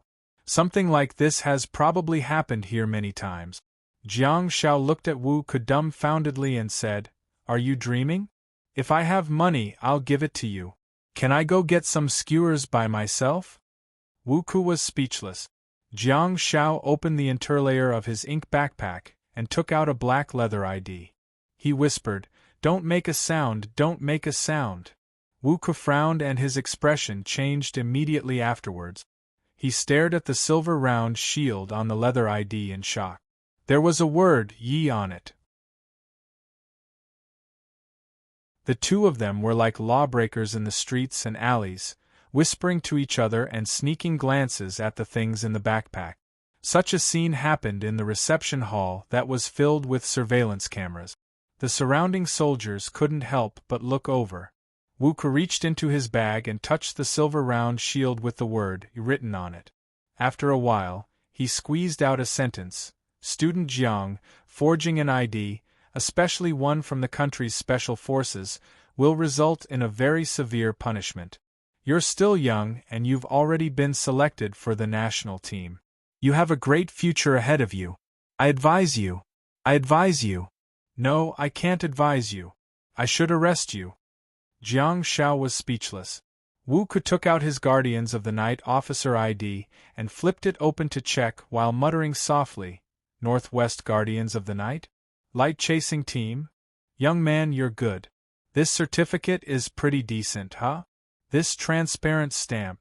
Where's the anti-counterfeiting logo?" Jiang Shao was speechless. Wu Ku flipped the back of the ID and was dumbfounded when he saw the information. "Forget about the Guardians of the Night. How dare you print a light-chasing team? Forget about the light-chasing team. The specific information on the back was actually printed with a designation of the light-chasing team? Tail feather team? Oh my God, young man, are you trying to go to heaven? But the date of issuance, the serial number, the official seal. Why does it look more and more like it's not fake?" Wu Ku closed the ID, looked down at Jiang Shao and said, "Stand here and don't move, I'll go." Before Wu Ku finished speaking, he changed his mind and said to the 2 soldiers who were standing guard at the side, "You 2, come over and take him to the reception room over there. Keep a close eye on him." The 2 soldiers hurried over, grabbed Jiang Zhao's shoulders, and took him away. While being led away, Jiang Shao yelled, "Don't make a fuss, friend. Let's settle it among ourselves." Wu Ku ignored Jiang Shao and hurriedly scurried up the stairs with his identification document. He had no idea where he was going to report to. Half an hour later, a middle-aged soldier who was dressed neatly led the dumbfounded Wu Ku into the reception room. He saluted and said, "Comrade Jiang Xiaopi. Hello. I'm from the North China Guardians of the Night, 3rd Battalion of the 32nd Regiment." No, no, no. Jiang Xiao waved his hands and hurriedly got up. He then seemed to have recalled something and hurriedly returned the salute. After all, the light chasing team was special, which was why such a scene happened. The officer handed the ID to Jiang Xiao and asked, "What instructions do you have?" Jiang Xiao scratched his head and looked at the dumbfounded Wu Ku. "I don't have any instructions." "Wait, I have instructions." The officer asked, "What instructions?"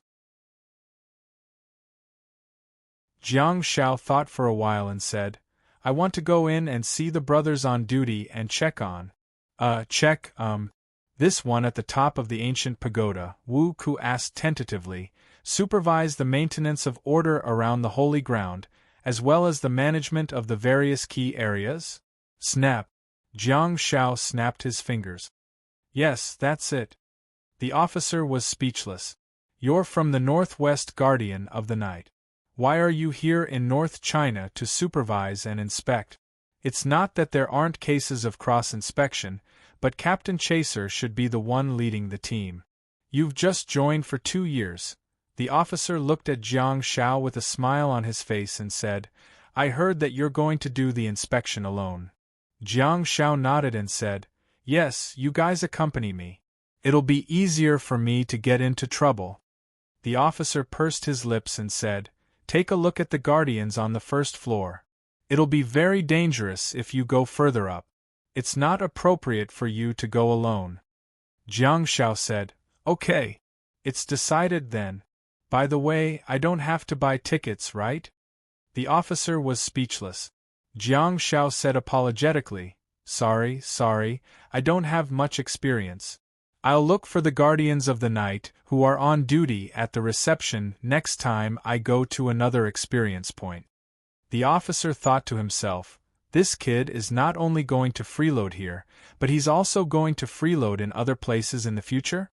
If Jiang Xiao knew what the officer was thinking, he would definitely retort, "What do you mean by freeloading?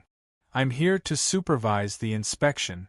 Yes, I'm here to inspect the work. Damn it, I'm so shameless, Jiang Xiao sighed. He was indeed inexperienced, but Second Last had given him a bad example.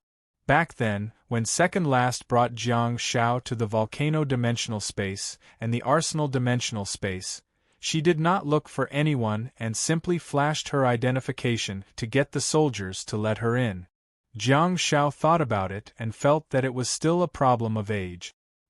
He was indeed too young and no one believed him. Great, now that he had been reported to the higher-ups, the tail feather team that he was in would definitely receive the news. Second Last would definitely know that he did not return to the team on time and went to the top of the ancient tower. Wu Ku, who was at the side, was also extremely upset. What's going on? Why did they find out that he's a legitimate light chaser? Isn't this kid a student from the Star Warriors University? When did he infiltrate our army? I was thinking of interrogating this brat to find out where he got a fake ID.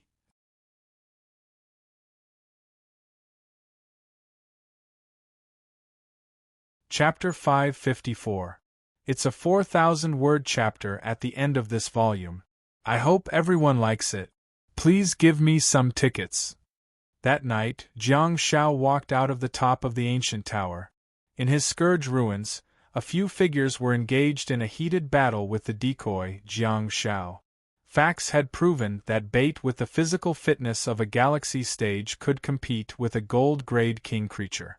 Besides, the gold-quality creatures at the top of the ancient tower, the Golden Companion and the Robe Companion, were different from the other gold-quality creatures.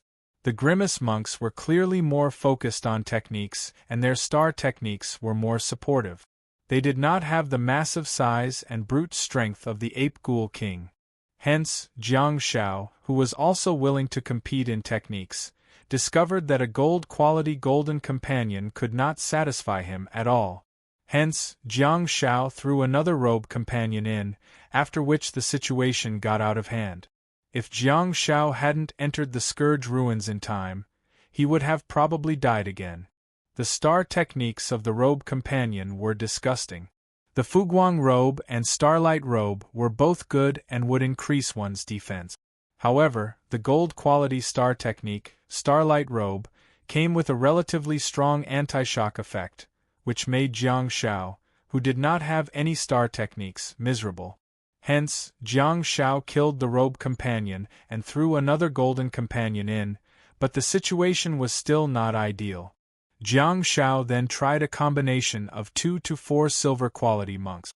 The decoy Jiang Shao could train hard with his swordsmanship, fists, and daggers, but he lacked a sense of urgency. It couldn't be helped, because there was a qualitative difference between the physical fitness of the Galaxy stage and the Nebula stage. After a few hours, Jiang Shao figured out a combination of 1 golden companion and 2 silver companions, which was very effective. Not only did it give him a sense of urgency and crisis, but it could also maximize Jiang Zhao's various skills. It was perfect. After figuring out an impressive sparring lineup, Jiang Shao stopped while he was ahead and hurriedly returned to Earth. After showering and changing, Jiang Shao picked up his bag and got ready to leave. When he picked up his phone, he saw a text message from second last. "Return to the team." Jiang Shao thought about it and replied, "Are you flying back to Jincheng?" After a while, when Jiang Shao got into a taxi outside the experiential point, second last sent him another message. "National team," she said. There was also an exclamation mark at the end, which gave Jiang Shao a great shock. He dared not reply to her again. "Where to?" the driver asked. Jiang Shao looked at the screen of his mobile phone and hesitated for a while before saying, "Shopping? Where can I find clothes?" Driver, "All right." After driving for a while, Jiang Shao gave Han Jiangxue a call. On the phone, the song Adelina by the Water once again brought Jiang Shao back to his high school days. Jiang Shao was listening attentively when the call got through and Han Jiangxue's familiar voice sounded. "I'm back," Jiang Shao said. "I arrived safely. Don't worry." Han Jiangxue asked, "Return to China?" Jiang Shao stammered and continued, "Let's talk about it when we meet. How are you? I saw the news. You guys have already been selected? Congratulations, little Jiangxue. You're really a role model for us freshmen. Go." Han Jiangxue spat on the ground. Her attention was not on herself at all. Instead, she continued to ask, "Did you go overseas for a mission? Are you all right? How's your condition?" The fact that Jiang Shao could get through the phone meant that he was fine. In fact, Han Jiangxue was most worried about Jiang Zhao's mental state. After all, Jiang Shao had a criminal record. Jiang Shao had been taken away by Han Jiangxue many times, and there were a few times when he was in a bad mental state. Even though he had already adjusted his mental state when he met Han Jiangxue could still see the huge changes in Jiang Shao. Of course, Han Jiangxue didn't think that her naughty brother would suffer from hipster symptoms. Without a doubt, Jiang Shao might have experienced unimaginable pain and torture during the mission. Jiang Shao wasn't in a good state during those few times, and he just died more often. Jiang Shao asked, "Condition?" "I'm in a good state, don't worry. By the way, what's your schedule?" "I don't think we're going back to the capital. We're still training." Han Jiangxue paused for a moment before continuing, "We're still making arrangements to decide on the final team composition." Jiang Shao asked in bewilderment. "Haven't you already advanced? I saw the news on the internet." "Yes, that's the news of victory, the results of the university, and the rankings. We're still making arrangements for the final team composition. There shouldn't be many adjustments to the members of the 3 main teams. Those analysts always talk about chemistry. They're still comparing the strengths and weaknesses of all the students in the qualifiers. The substitutes are from the university, but there might be a change of members." "Oh, that's good," Jiang Shao said, feeling relieved. I'm just calling you to let you know that I'm safe. Everything's fine now. Remember to inform me after the schedule is confirmed. I'll return to the team soon too. Be careful, Han Jiangxue said softly. I haven't seen you in a long time. Jiang Shao remained silent for a while before saying, I haven't returned to the team yet. I can look for you first. No, Han Jiangxue said sternly. You're also a member of the national team, so you have to abide by the rules. I just want to see you and confirm if you're really alright. I believe you. You won't lie to me, right? Don't worry, Han Jiangxue said. They called me. I have to go and continue to evaluate my star technique data to ensure that I won't be eliminated from the team.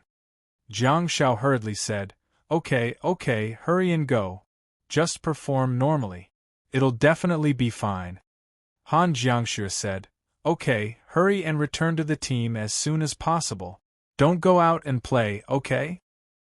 Hearing Han Jiangxue's childish voice, Jiang Shao couldn't help but purse his lips and hang up the phone.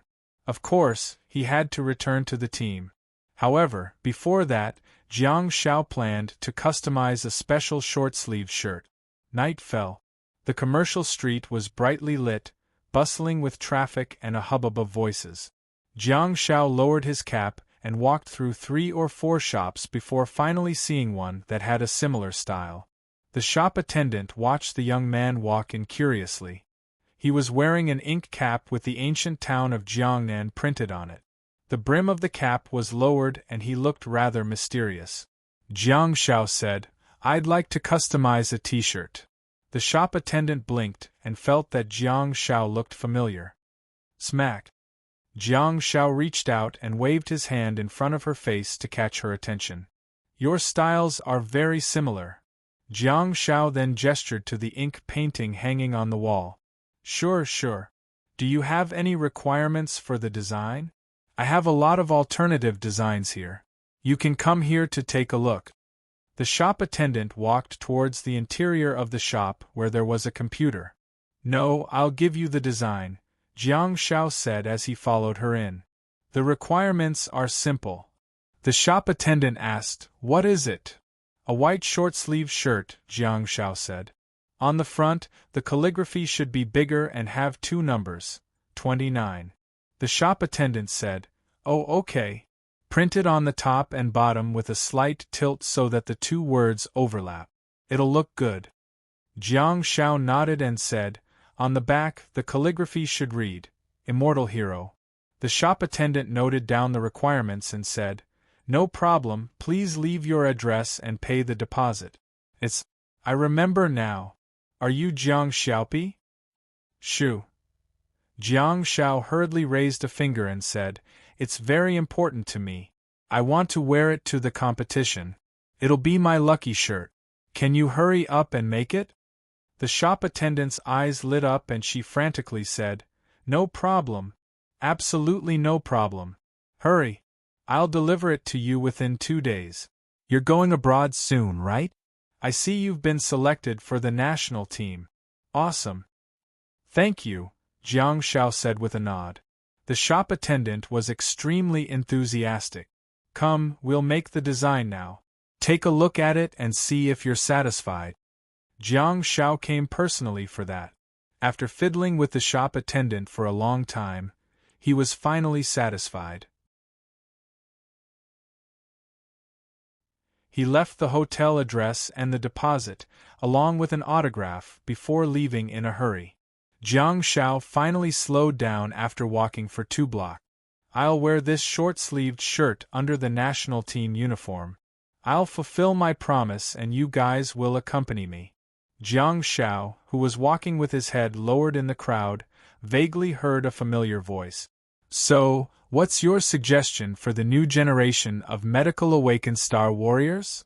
Jiang Shao stopped in his tracks, but he was forced to take 2 steps forward by the crowd behind him. The person behind him squeezed past Jiang Zhao's shoulder and walked over. However, Jiang Shao turned around and looked up, only to see that the glass display cabinets in the shopping mall were filled with various models of televisions. The same channel was being broadcasted in the TV wall. This is Jiang Shao was slightly dazed. Is this the interview with Yi Xuanyang on People when I entered the top 32? Was it yesterday or this morning? The night guard had just informed me that I would be returning to the team, and yet the interview was broadcasted tonight? Under the night sky, the light from the TV wall. It contrasted with Jiang Zhao's figure in the crowd, carrying his school bag and looking up. Jiang Shao and the host, Yi Xuanyang, were seated in front of a round glass table and chatting face to face on the TV. Jiang Shao looked at the camera with a solemn expression and said, "Any medical awakened has to identify their foundation. Medical star techniques are the real weapons that allow you to gain a foothold. It's fine if you want to take on more responsibilities, but the premise is that you have to do your job well. Otherwise, it will be a huge waste of your medical talent."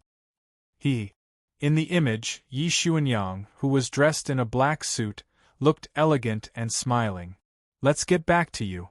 Why do you want to compete in the World Cup?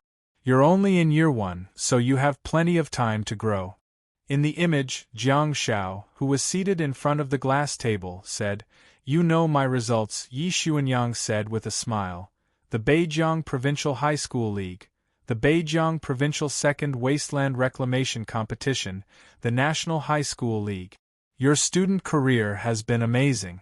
You've won the highest honor in each stage." Jiang Shao nodded and said, "So, it's time for the World Cup." Yi Xuanyang raised her eyebrows slightly and said with a smile, "Do you mean, you want to win the World Cup too? Can I understand it that way?" Jiang Shao smiled and said, "I shouldn't be here." Yi Xuanyang was slightly stunned. "What?" Jiang Shao leaned back against the seat and rubbed his buzzcut hair. "According to what people think in their hearts, according to their judgments and predictions, I shouldn't be sitting here. I shouldn't have skipped a grade and joined the school tyrants of Jiangbin High School. I should have been studying in Year 2 classes and training in the field. I shouldn't have won the Provincial League Championship, the Second Wasteland Reclamation Competition, and the National League Championship. I shouldn't have won the MVP award in the finals. I shouldn't have been specially recruited to enter the Capital Star Warriors Academy. I shouldn't have been recommended by the Capital Star Warriors Academy. I shouldn't have participated in the national team when I was in Year 1. I shouldn't have made it to the top 32. Yi Xuanyang leaned forward slightly and said, "What are you trying to say? But I'm here now, sitting in front of you, participating in the interview for the top 32. Jiang Shao smiled and gestured to the seat under his buttocks.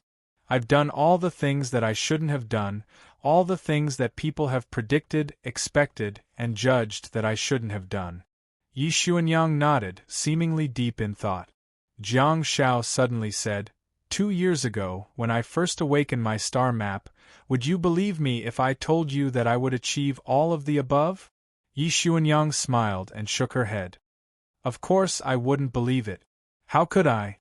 Jiang Shao nodded matter-of-factly and said with a smile, "In that case, if I say now that I'll make it to the top 8 and be selected as the starter, would you believe me?"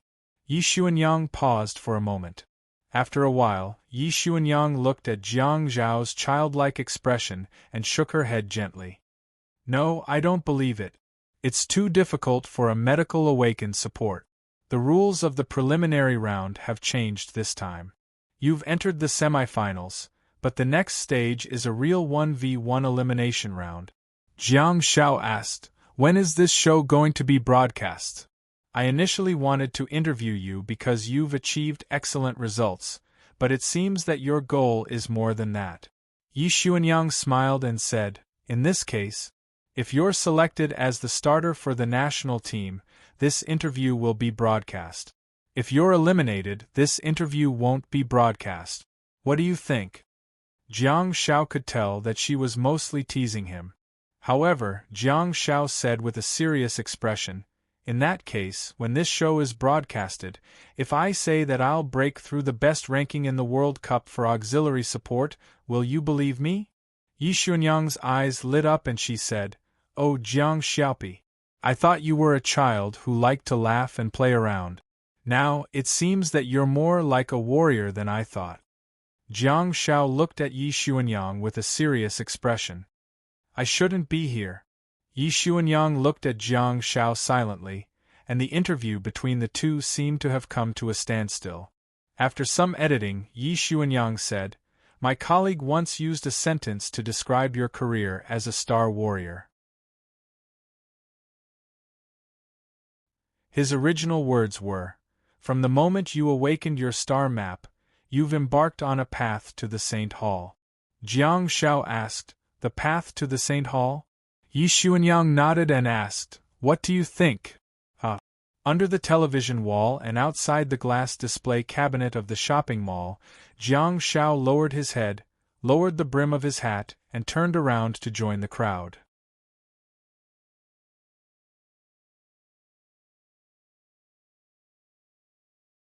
Chapter 555. On May 26th, at Qingdao City Luting International Airport. In the waiting room, a youthful and beautiful scene attracted the attention of many passengers. It was a team of nearly 20 people who were dressed in the same uniform as the surrounding tourist group. However, unlike the uncles and aunties who were traveling, this special team was dressed in a red and white national team uniform. Those who were also dressed in the red and white national team uniform were obviously teachers, team leaders, and other staff members. Of course, there was no lack of powerhouses among them, but after years of training, they knew how to restrain themselves. In comparison, these 10 valiant and heroic young men with extraordinary temperaments had become the focus of attention of the crowd. Any one of them alone would be the best of the best, let alone all 10 of them together. The sound of shutters filled the air, and some passengers even turned on the livestream to take pictures of the faces of the students one by one. Ho Mingming sat on the chair with her head lowered and elbows on her knees. She placed her palms on her forehead and looked like she was trying her best to tolerate it. She had been sitting there for half an hour. Ho Mingming had sharp senses, and she had already heard many aunties criticizing her. What made Ho Mingming furious was that she actually heard people talking about how the next generation of babies would definitely be healthy. Wu Xiaojing put her cap on her face and said helplessly, "Why do we have to leave from Qingdao? Why don't we go to the VIP lounge? Why don't we charter a plane? Why do we have to be treated like a panda here?" Ember said, "It's cheap. It's cheaper to go from Shanghai to Neon, okay?" Wu Xiaojing answered subconsciously, but she suddenly felt that something was amiss. She removed her cap and realized that Ember was speaking to her from the same city. Wu Xiaojing's expression immediately turned sullen and she retorted in her native dialect, "Shikai, stop gossiping." "Am I talking to you?" Empress Jiang Shao humphed. Jiang Zhao's faint voice could be heard.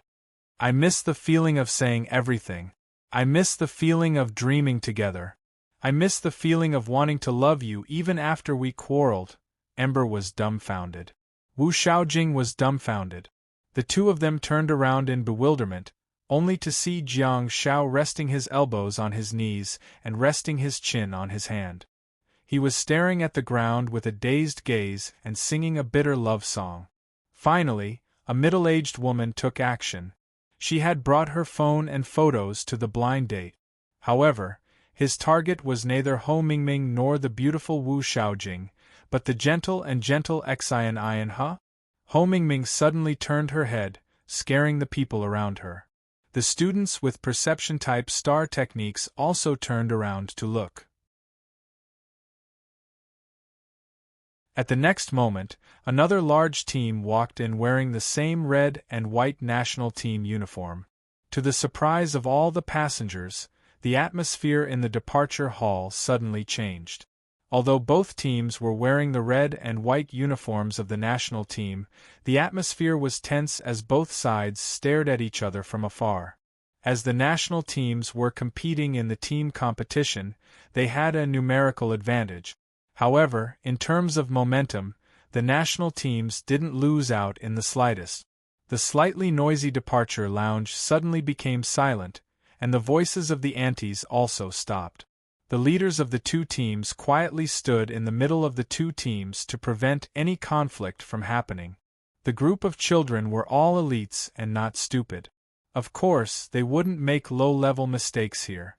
However, the characteristics of the Star Warriors made them full of the desire to compete and fight. The two teams battled and sparred with each other, finally deciding on the rankings. After nearly a month of getting used to each other, they could be considered to be united in their respective teams. At the very least, they were at peace with each other on the surface. However, to the outside world, not to mention the fact that they were from the same national team, Ho Mingming was from the same school as Wu Yao. Hence, there was no delay in provoking and demonstrating. Both sides were the best among their peers, and the genes that flowed in their blood made it impossible for them to be amiable. Whoosh! Everyone felt their vision blur. Jiang Xiao instantly appeared in front of Han Jiangxue and lifted her up with his hands under her armpits.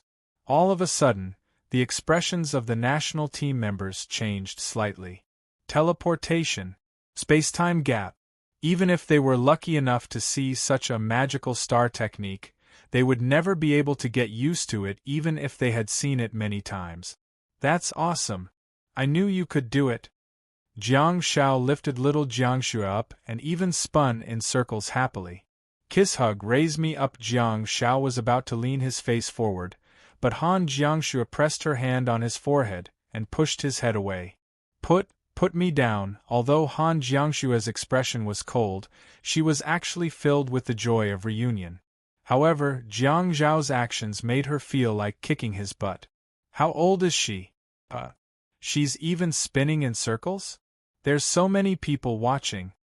Jiang Xiao lifted Han Jiangxue up and tried to lean forward, but Han Jiangxue pressed her hand on his face and pushed his head away. Jiang Xiao had no choice but to put her down. Damn it! There's something wrong with the sequence. Kiss, hug, and lift her up. Of course, you have to kiss her first. After hugging and lifting her up, you have to kiss her. She would have already reacted to it. It was the same as stroking a cat. It either depended on the master's mood, or you had to catch them off guard and seize the opportunity. Yo! Xiaopi! Long time no see. He Su placed his hand on Jiang Zhao's left shoulder and patted him comfortingly. At the side, Song Chuanxi patted Jiang Zhao's right shoulder and said with a gentle smile, "Little rascal, your scheme has failed, hasn't it?" Han Jiangxue said, "Go sit over there." Jiang Xiao asked, "Huh?" Han Jiangxue gestured to an empty seat in the distance and said, "I'll have a chat with you." Wu Yao rubbed her clean, short blonde hair. "Someone's going to be scolded." Russia, stop talking, you're covered in the smell of smoke. We still have to wait for a few more hours.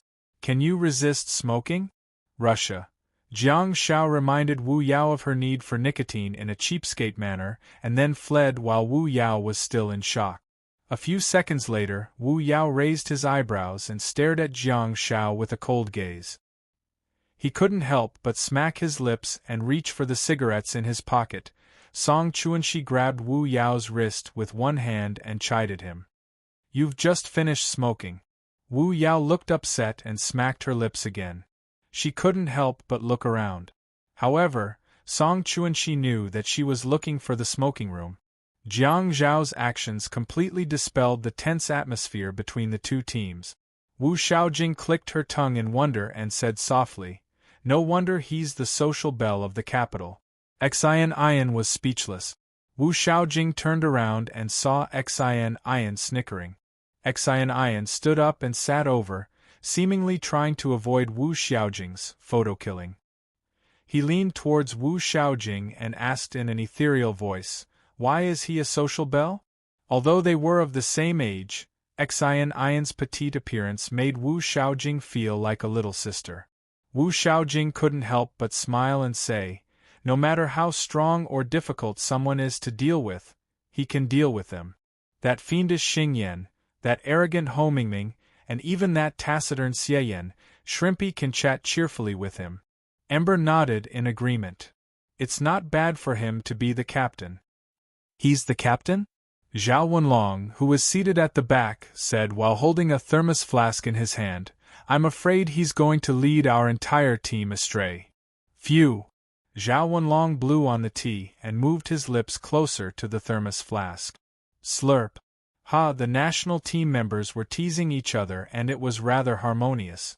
On the other hand, Jiang Shao and Han Jiangxue sat in a corner and reported the situation of the mission to her softly. After all, it was a special military operation and Jiang Shao did not go into too much detail. He simply mentioned that he had gone to Kongjind to help the locals destroy the holy ground. Jiang Shao leaned towards Han Jiangxue's ear and said softly, Hey, by the way, I've seized a bunch of gold-quality star beads. They're from the Dark Hall Dimensional Space unique to Kongjind Republic. Are you interested? Han Jiangxue's voice was very soft too. After all, there were too many people around. The star bead that can transform into crows? Yeah. The 1-star technique is to summon crows, the 2-star technique is to make crows explode, and the 3-star technique is to transform into crows and hide in crows. Han Jiangxue shook her head and said, It's very tempting, but I don't have enough star slots. I only have one usable star slot left. Do you think I should absorb it? Jiang Shao could absorb all the star techniques in a star bead that could be upgraded. However, it was different for the others. Normally, they would absorb one star technique.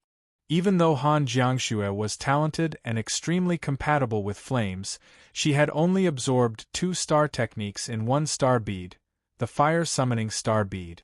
Jiang Shao nodded and said, Forget it. It's more flashy and more suitable for Xiaoyan. Don't learn it. Use explosive power to push your way through. That's better than anything else. By the way, where's Xiaoyan? Han Jiangxue said softly, She's in school, but in order to accommodate the golden age of the world, the school will end her lessons in early June. She said that she'll rush over to cheer us on in about a week. Jiang Shao grinned and said, Cheer you on, huh? Han Jiangxue glared at Jiang Shao and changed the topic. The teachers gave me some star technique options. They said that I'm definitely going to advance to the Starfall stage, and it's just a matter of time. So, I don't have to rush to absorb Star Pet. I can absorb star techniques for my last star slot first. Huh? Jiang Shao blinked and asked, Deal with the World Cup? It's not impossible, but the problem is, what star techniques should I absorb? Han Jiangxue hesitated for a moment and said, They said that I lack a star technique that can sustain a large output, such as meteor fall or lightning storm. Jiang Shao humphed and said, Don't listen to them. It's a 4-man team. Why do you need a large output? Wait until you join the army in the future. What you need now is a star technique that can teleport, cut in, and escape from the battlefield. Han Jiangxue smirked and said with a hint of pride, I've participated in all kinds of competitions and seen countless powerful star warriors. There are only a few who have star techniques like space encapsulation and a few who have star techniques like teleportation. Jiang Shao asked, Huh? Han Jiangxue said, You're the only one. Jiang Shao smiled when he saw her smile. He took out a silver-white ribbon from his pocket and said, Of course, it's just me. Han Jiangxue glanced at the headband in his hand and hesitated for a moment before turning around. Jiang Shao grabbed the black headband that was tied up her ponytail and pulled it down. She couldn't help but shake her head from side to side. Oh! Her long black hair was scattered and flowed down like a waterfall. It was as black as ink, and her hair was like silk. Jiang Shao brushed the long hair in front of him and asked softly, Should I tie it higher or lower? Han Jiangxue lowered her eyes and said softly, Whatever. Jiang Shao muttered softly, Make it higher, then. I'll give you a skyscraper. Han Jiangxue was dumbfounded.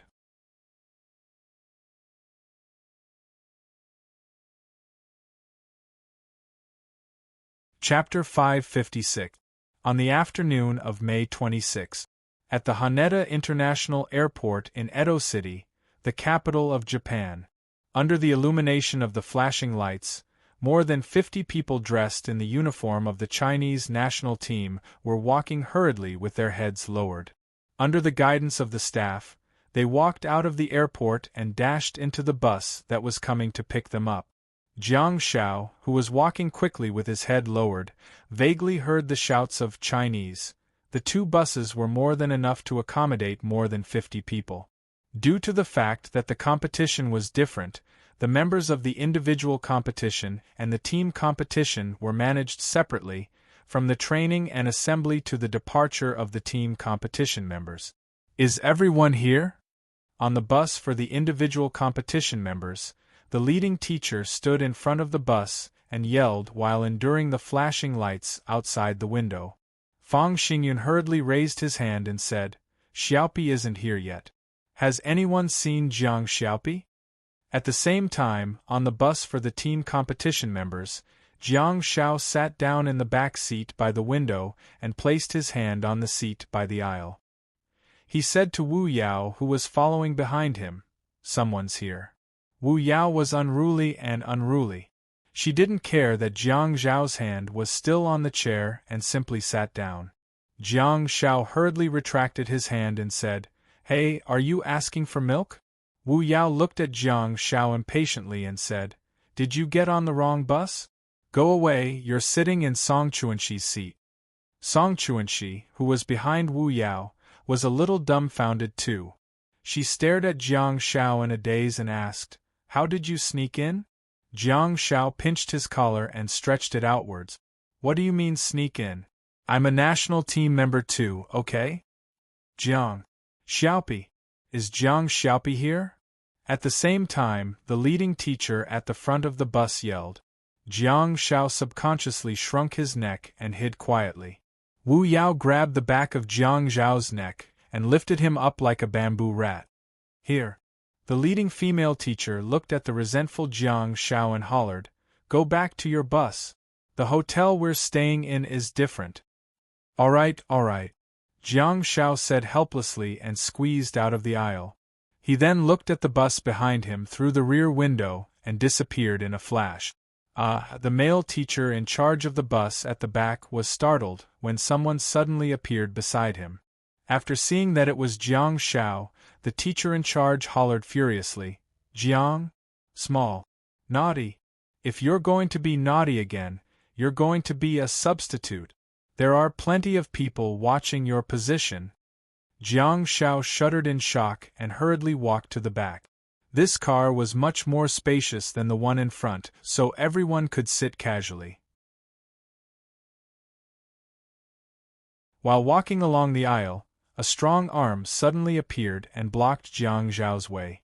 Jiang Xiao looked down and realized that it was the big bald Xing Yan. Xing Yan looked up at Jiang Xiao and said, "Continue to be mischievous. Don't be afraid." Jiang Xiao grinned and decided not to walk to the back. He squeezed past Xing Yan's body and sat in a seat near the window. "Why, do you want to go on stage?" The king of duelists from the southwest coldly snorted. "Nonsense." Jiang Xiao said, I'm ranked 4th. You shouldn't be staring at me. You should be staring at the 8. Jiang Xiao felt a sharp pain in his head. He hurriedly leaned forward and turned around. However, he saw that Xian's pretty face was filled with anger and she was pinching a few strands of hair in her hand.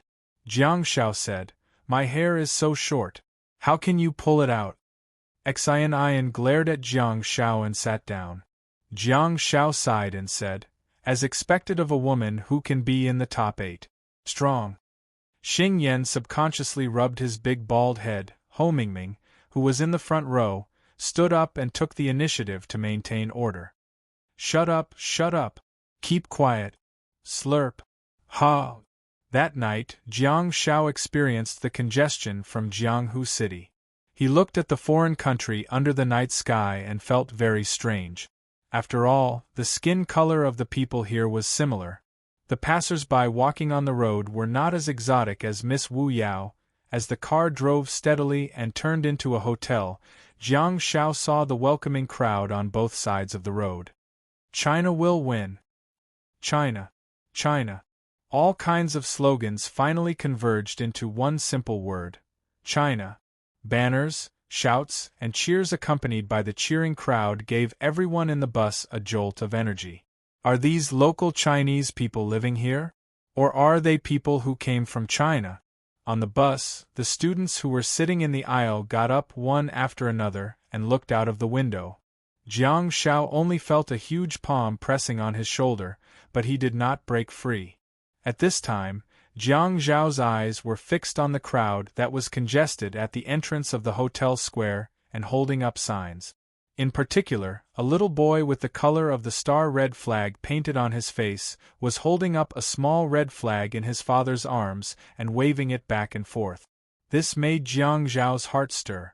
He had struggled all the way to this day. He wanted to wander in this strange and dazzling world and also wanted to do something meaningful. Jiang Zhao's identity was very special. He had entered a secret battlefield and carried out missions silently in places that people did not know about. The scene of the excited crowd in front of him made Jiang Shao know that there were many meaningful things. To him, although they were different routes to the same destination, the scenery on the road was really different. Jiang Shao couldn't help but reach out and wave at the child. The little boy hid in his father's arms shyly and smeared the paint on his face on his father's white shirt. However, his father didn't care at all. He was holding on to a small red flag in his other hand and waving it at Jiang Shao. With the help of the staff, the bus finally passed through the crowd slowly and entered the hotel square. The group of people who were welcoming them were blocked outside the gate of the square. As the bus came to a stop, the students walked out in a single file. What no one expected was that everyone was extremely familiar with every contestant, as if they were talking about their family treasures. Even though there were very few scenes of their matches in the qualifiers, their past and their journey of struggle were all dug out after they donned the national team's uniform. Every time a person alighted from the bus, the crowd in the distance would shout out their name. Ho Mingming! Ho Mingming!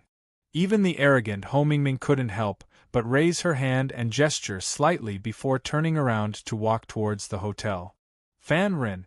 Xie Yin! Ember! Wow! Jiang Xiaopi! Jiang Xiaopi! Charge! Jiang Xiaopi! Charge forward! Jiang Zhao's appearance caused the cheers to be much louder. Jiang Zhao's feet flashed and a bright golden halo appeared quietly.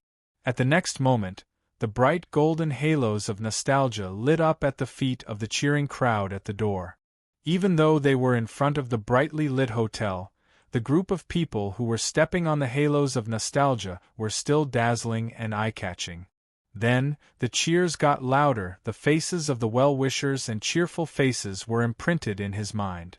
Jiang Shao raised his right hand high and followed the team towards the hotel with his head lowered. It seemed that there were many more reasons for them to win. That night, everyone received their room cards and checked into the hotel. Jiang Shao and Master Zhao were assigned to the same room. There was a great advantage of staying with the veteran cadres, and that was that they could turn off the lights early and sleep early. The disadvantage was that Zhao Wenlong woke up early too. Jiang Shao would be woken up by the sound of Zhao Wenlong drinking tea without the need for an alarm. Everyone thought that they had nothing to do that night, but they were notified one by one. They quickly rested for half an hour and had to meet at the auditorium on the first floor of the hotel at 19:30 p.m. At 7:20 p.m., under Fang Xingyun's lead, the Star Warriors trio arrived at the hotel's auditorium. The group of participating students and teachers had already taken their seats, and the small auditorium was silent. At 19:30 p.m., a staff member with a nameplate on his chest appeared on time and began to lecture everyone. This year's Star Warriors World Cup is jointly organized by Japan and Kimchi Nation, so you have to be prepared to fly back and forth between the two countries. Compared to the participating students from other regions, we are very lucky. We almost don't need to adjust to the time difference. The audience in the arena can expect that there will be many people from our country coming to cheer for you. That is your advantage. Put aside all your dissatisfaction and complaints and overcome all difficulties. Your only goal is to win.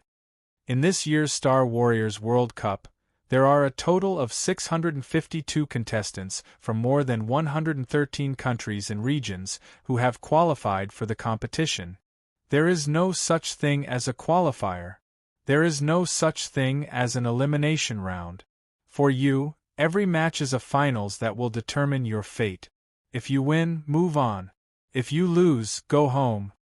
Of course, that's on the premise that you can still make it home alive. There are many deaths in every Star Warriors World Cup. For you, this is not just a competition, but a battle of life and death. You are Star Warriors, born warriors. In this World Cup, victory or defeat represents life and death. Due to the unpredictable nature of the battle, there may be some contestants who will not participate in the next few rounds. However, please give up on that thought.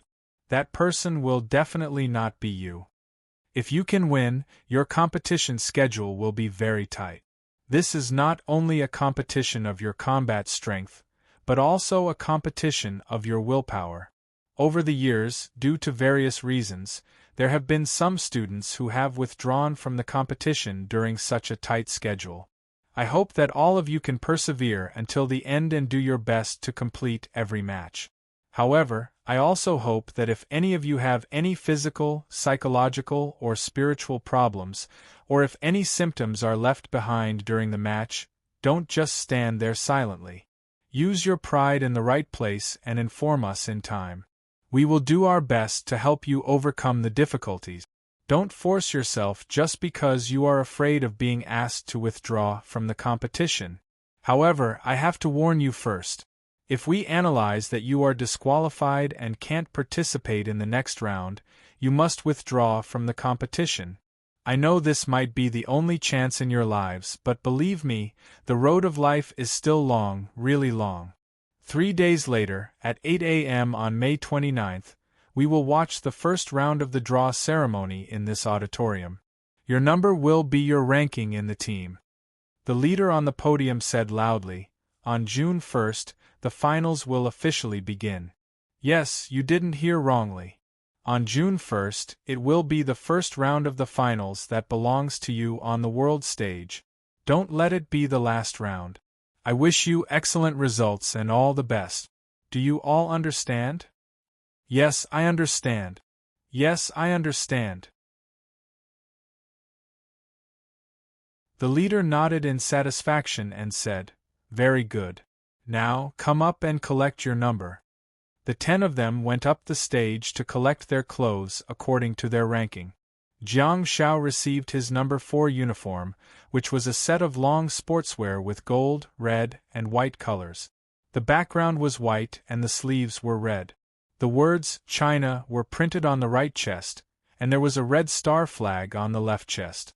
On the left shoulder of the red left sleeve, there was a dragon character written with a brush. The dark golden characters were like dancing dragons and phoenixes, as if they were words and paintings at the same time. The dragon's tail swayed down, extending from the left shoulder to the left cuff. It was extraordinarily suave. The short-sleeved shirt and pants were pure white with the Chinese flag printed on them. Be it the long-sleeve jacket or the white short-sleeve shirt, there was a bright red number 4 printed on the back without any names. There was only the country and the number, but no names. Jiang Shao hugged several sets of battle robes tightly and walked down. Regardless of how windy and rainy the June weather was, Jiang Shao was prepared to always wear the long-sleeved jacket. He wanted to wear his lucky shirt inside.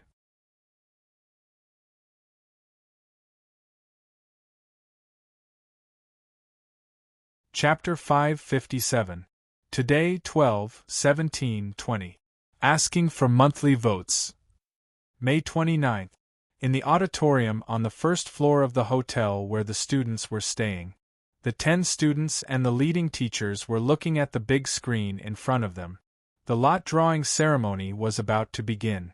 There were a total of 652 contestants participating in the competition. Due to the tight competition venue, the students would have to pack their bags and head to their respective competition zones to prepare for the competition after the lot drawing. On the big screen on the stage, photos were scrolling back and forth. Every half-length photo that appeared would be marked with the flag of the corresponding country at the top right of the head, followed by the name of the corresponding university and personnel written in English at the bottom. The lot drawing ceremony for the individual competition had been going on for a while, but none of the Chinese contestants had appeared. The black-skinned, white-skinned, and differently styled faces appeared on the big screen. The more they looked at it, the more nervous they felt. Finally, there was a commotion in the auditorium. "It's here. The first contestant from China." Xie Yan's half-length photo appeared on the big screen. He was dressed in the national team uniform and his fists were wrapped in black boxing band. He even had one end of the black boxing band in his mouth. His head was slightly tilted back, and he seemed to be tearing it apart forcefully. He seemed to be concentrating on tying the boxing bands. Jiang Shao pressed his hand against his chest. "Oh my God, this is so cool!" Xie Yan, who was in the auditorium, simply covered his face with one hand and hung his head low, feeling a little embarrassed. He was a warrior, not a celebrity.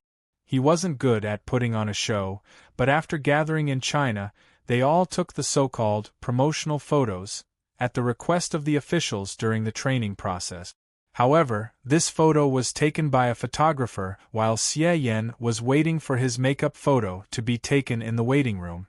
In the photo, Xie Yan's expression was focused and his movements were natural, which perfectly reflected his true mental state. A few seconds later, a dark-skinned girl with dreadlocks appeared on the big screen next to Xie Yan's huge half-length photo. She had white teeth and was smiling brightly. She was dressed in the blue and white national team uniform, and the Stars and Stripes flag was also hanging in the upper right corner of her half-length photo. The two photos were locked, and after confirming that there was no mistake, a huge VS appeared between them. Then, the huge numbers 76 to 2 were engraved on top of their head. Wow! The first battle is against America. This is going to be difficult. Indeed, it won't be easy. The staff members quickly got to work, searching for information to find the location of examination room 76. The number 2 behind it represented the order of the matches in that venue. Number 76, Kimchi Nation's Ren City, venue, Ren University Stadium. With that, the students looked at Xie Yan with pity in their eyes. This brat had only gathered here for a few days, and had not even warmed his seat yet, and he was already leaving for Kimchi country. Due to Xie Yan's reticent personality, he rarely interacted with the other contestants. Jiang Shao slapped him on the back and said, "Diss her to death. See you in Edo." Edo was the capital of Japan, and it was also the venue for the finals. Hence, Jiang Zhao's intentions were self-evident. Xie Yan pursed his lips. It was not painful, but he was shocked by Jiang Shao. People all over the world were watching the lot drawing ceremony. They wanted to know when the players from their countries would play and who their opponents would be. At the same time, there was a buzz of discussion in the cafeteria of Star Warriors University. China was 1 hour later than Japan, and it was the revision week before the exams. Hence, there were no classes at all. At 7:15 a.m., most of the students did not choose to leave after finishing their meals. Instead, they stayed and looked up at the television hanging above the cafeteria. A few minutes later, loud cheers could be heard from both the cafeteria and the dormitory buildings far away. Ho Mingming! Ho Mingming! Ho Mingming! He was the pride of China and the pride of Beijing Star Warriors University. The captain of the national team for the individual competition of the World Cup and the king of duels of Beijing Star Warriors had appeared. On the big screen, There was a red and white national team uniform, with a red star flag hanging in the upper left corner, flashing slightly. Ho Mingming was wearing a pure white cap. He raised his chin slightly and tilted his head, looking at the people in front of the screens around the world in a condescending manner. "Oh my God! He's indeed the Devil King. He's getting more and more stylish. He's too damn handsome. Who's courting death? Let's welcome the victim." In the crowded cafeteria of Beijing Star Warriors University, the students held their breaths and stared at the photos on the right side of the big screen. A few seconds later, a national flag that everyone was familiar with appeared in the upper right corner of the picture on the right. It was a blue ball with a green background and a yellow frame, the Federal Republic of Brazil. The young man in the photo was wearing a yellow and green national uniform. He had deep eyes and a handsome face. He crossed his arms in front of his chest and lowered his head to look at the people in front of the screen. The middle school students in the cafeteria cheered again. "It's stable, it's stable. It's not challenging at all. I can't do football. You can't do fighting." Among the crowd, Xia Yan's hands were trembling with excitement. She stared at the big screen with her beautiful eyes and searched for the familiar figure in the photos that flashed by. She had never thought that she would have such a strong sense of participation as a spectator. She felt a sense of honor and pride. She had a hunch that Shrimpy was coming. However, her hunch was wrong. 5 minutes later, the next Chinese national team member was Xian, who was hugging the little Traiant. She was a gentle and quiet girl with a smile on her face. She was very polite. The little Traiant in her arms had a green head and was looking at the camera with an adorable expression. Xian was in the second seat.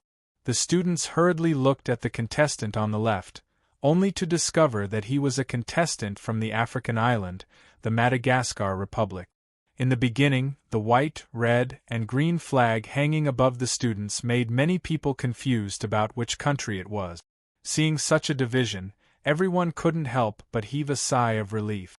Compared to the superpowers and traditional tycoons, the Star Warriors from these countries were relatively weaker. What everyone didn't expect was that after a short 2 minutes, everyone's breath of relief was lifted again. "Master Zhao is here. The first seat is confirmed. The second seat is being selected." Everyone couldn't help but laugh at Zhao Wenlong's half-body photo. His posture was almost the same as Xia Yan's. Is this considered cosplay? Zhao Wenlong was also wrapped in a boxing band and had one end of a boxing band in his mouth. His head was tilted back slightly, and the boxing band on his fist was pure white. There was not much difference between the black and white boxing belts, which confused many face-blind foreigners. They felt that this contestant from Huaxia had appeared once before. The person on the right was finalized, and the crowded cafeteria fell silent. "Look at the flag. Stars and stripes? Is it the United States again? How did Xiao He and Xiao Bai get into a fight with the United States?" The young Caucasian man on the right had a personality. He was laughing maniacally. He had a head of messy blonde curls and his big mouth was almost reaching his ears. However, no matter how maniacal his smile was, there was no smile in his eyes. His blue eyes were wide open. His eyes were big to begin with, and people were afraid that his eyeballs would fall out of his eye sockets. How did this guy pass the trial? Although your country is very casual and likes to show off your personality, isn't this a little too much? Waves of demonic aura rushed out, and the cafeteria buzzed with discussion. What's this? What a showy display. Send him away. Damn it. This is the one-on-one king of the United States national team. Damn it, what bad luck. It's not as exaggerated as you think. The so-called one-on-one king of the team is just that no one is willing to fight with such a lunatic. Clearly, the appearance of this battle had caused the atmosphere in the cafeteria to drop to a freezing point. Finally, a girl stood up and shouted, So what if he's the one-on-one king of the United States? My Long Long is also the one-on-one king of China. He clearly won first place after giving way, but he was just being modest. All of a sudden, everyone responded. That's right.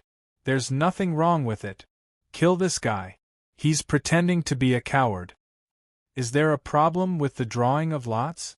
Why are there so many star warriors from the big countries? Don't talk. Don't talk. God Pi is here. Everyone looked up, only to see a toxic healer in the national team uniform appearing on the big screen. He rubbed his buzz-cut hair with one hand and smiled shyly, revealing his white teeth. Look at how normal we're smiling. Yeah, the toxic healer is so cute. Cute, I want. The character image on the right quickly changed. At the next moment, a dark-skinned, curly-haired man was fixed. He was burly and had a fierce gaze. He looked just like King Kong. The style of the two of them was completely different, all right? At the same time, a series of gasps could be heard. To the neighboring Asian countries, especially Tintu, who kept provoking and saying harsh words, in the hearts of the Chinese students, this student's reputation was much higher than the king of one-on-one in America.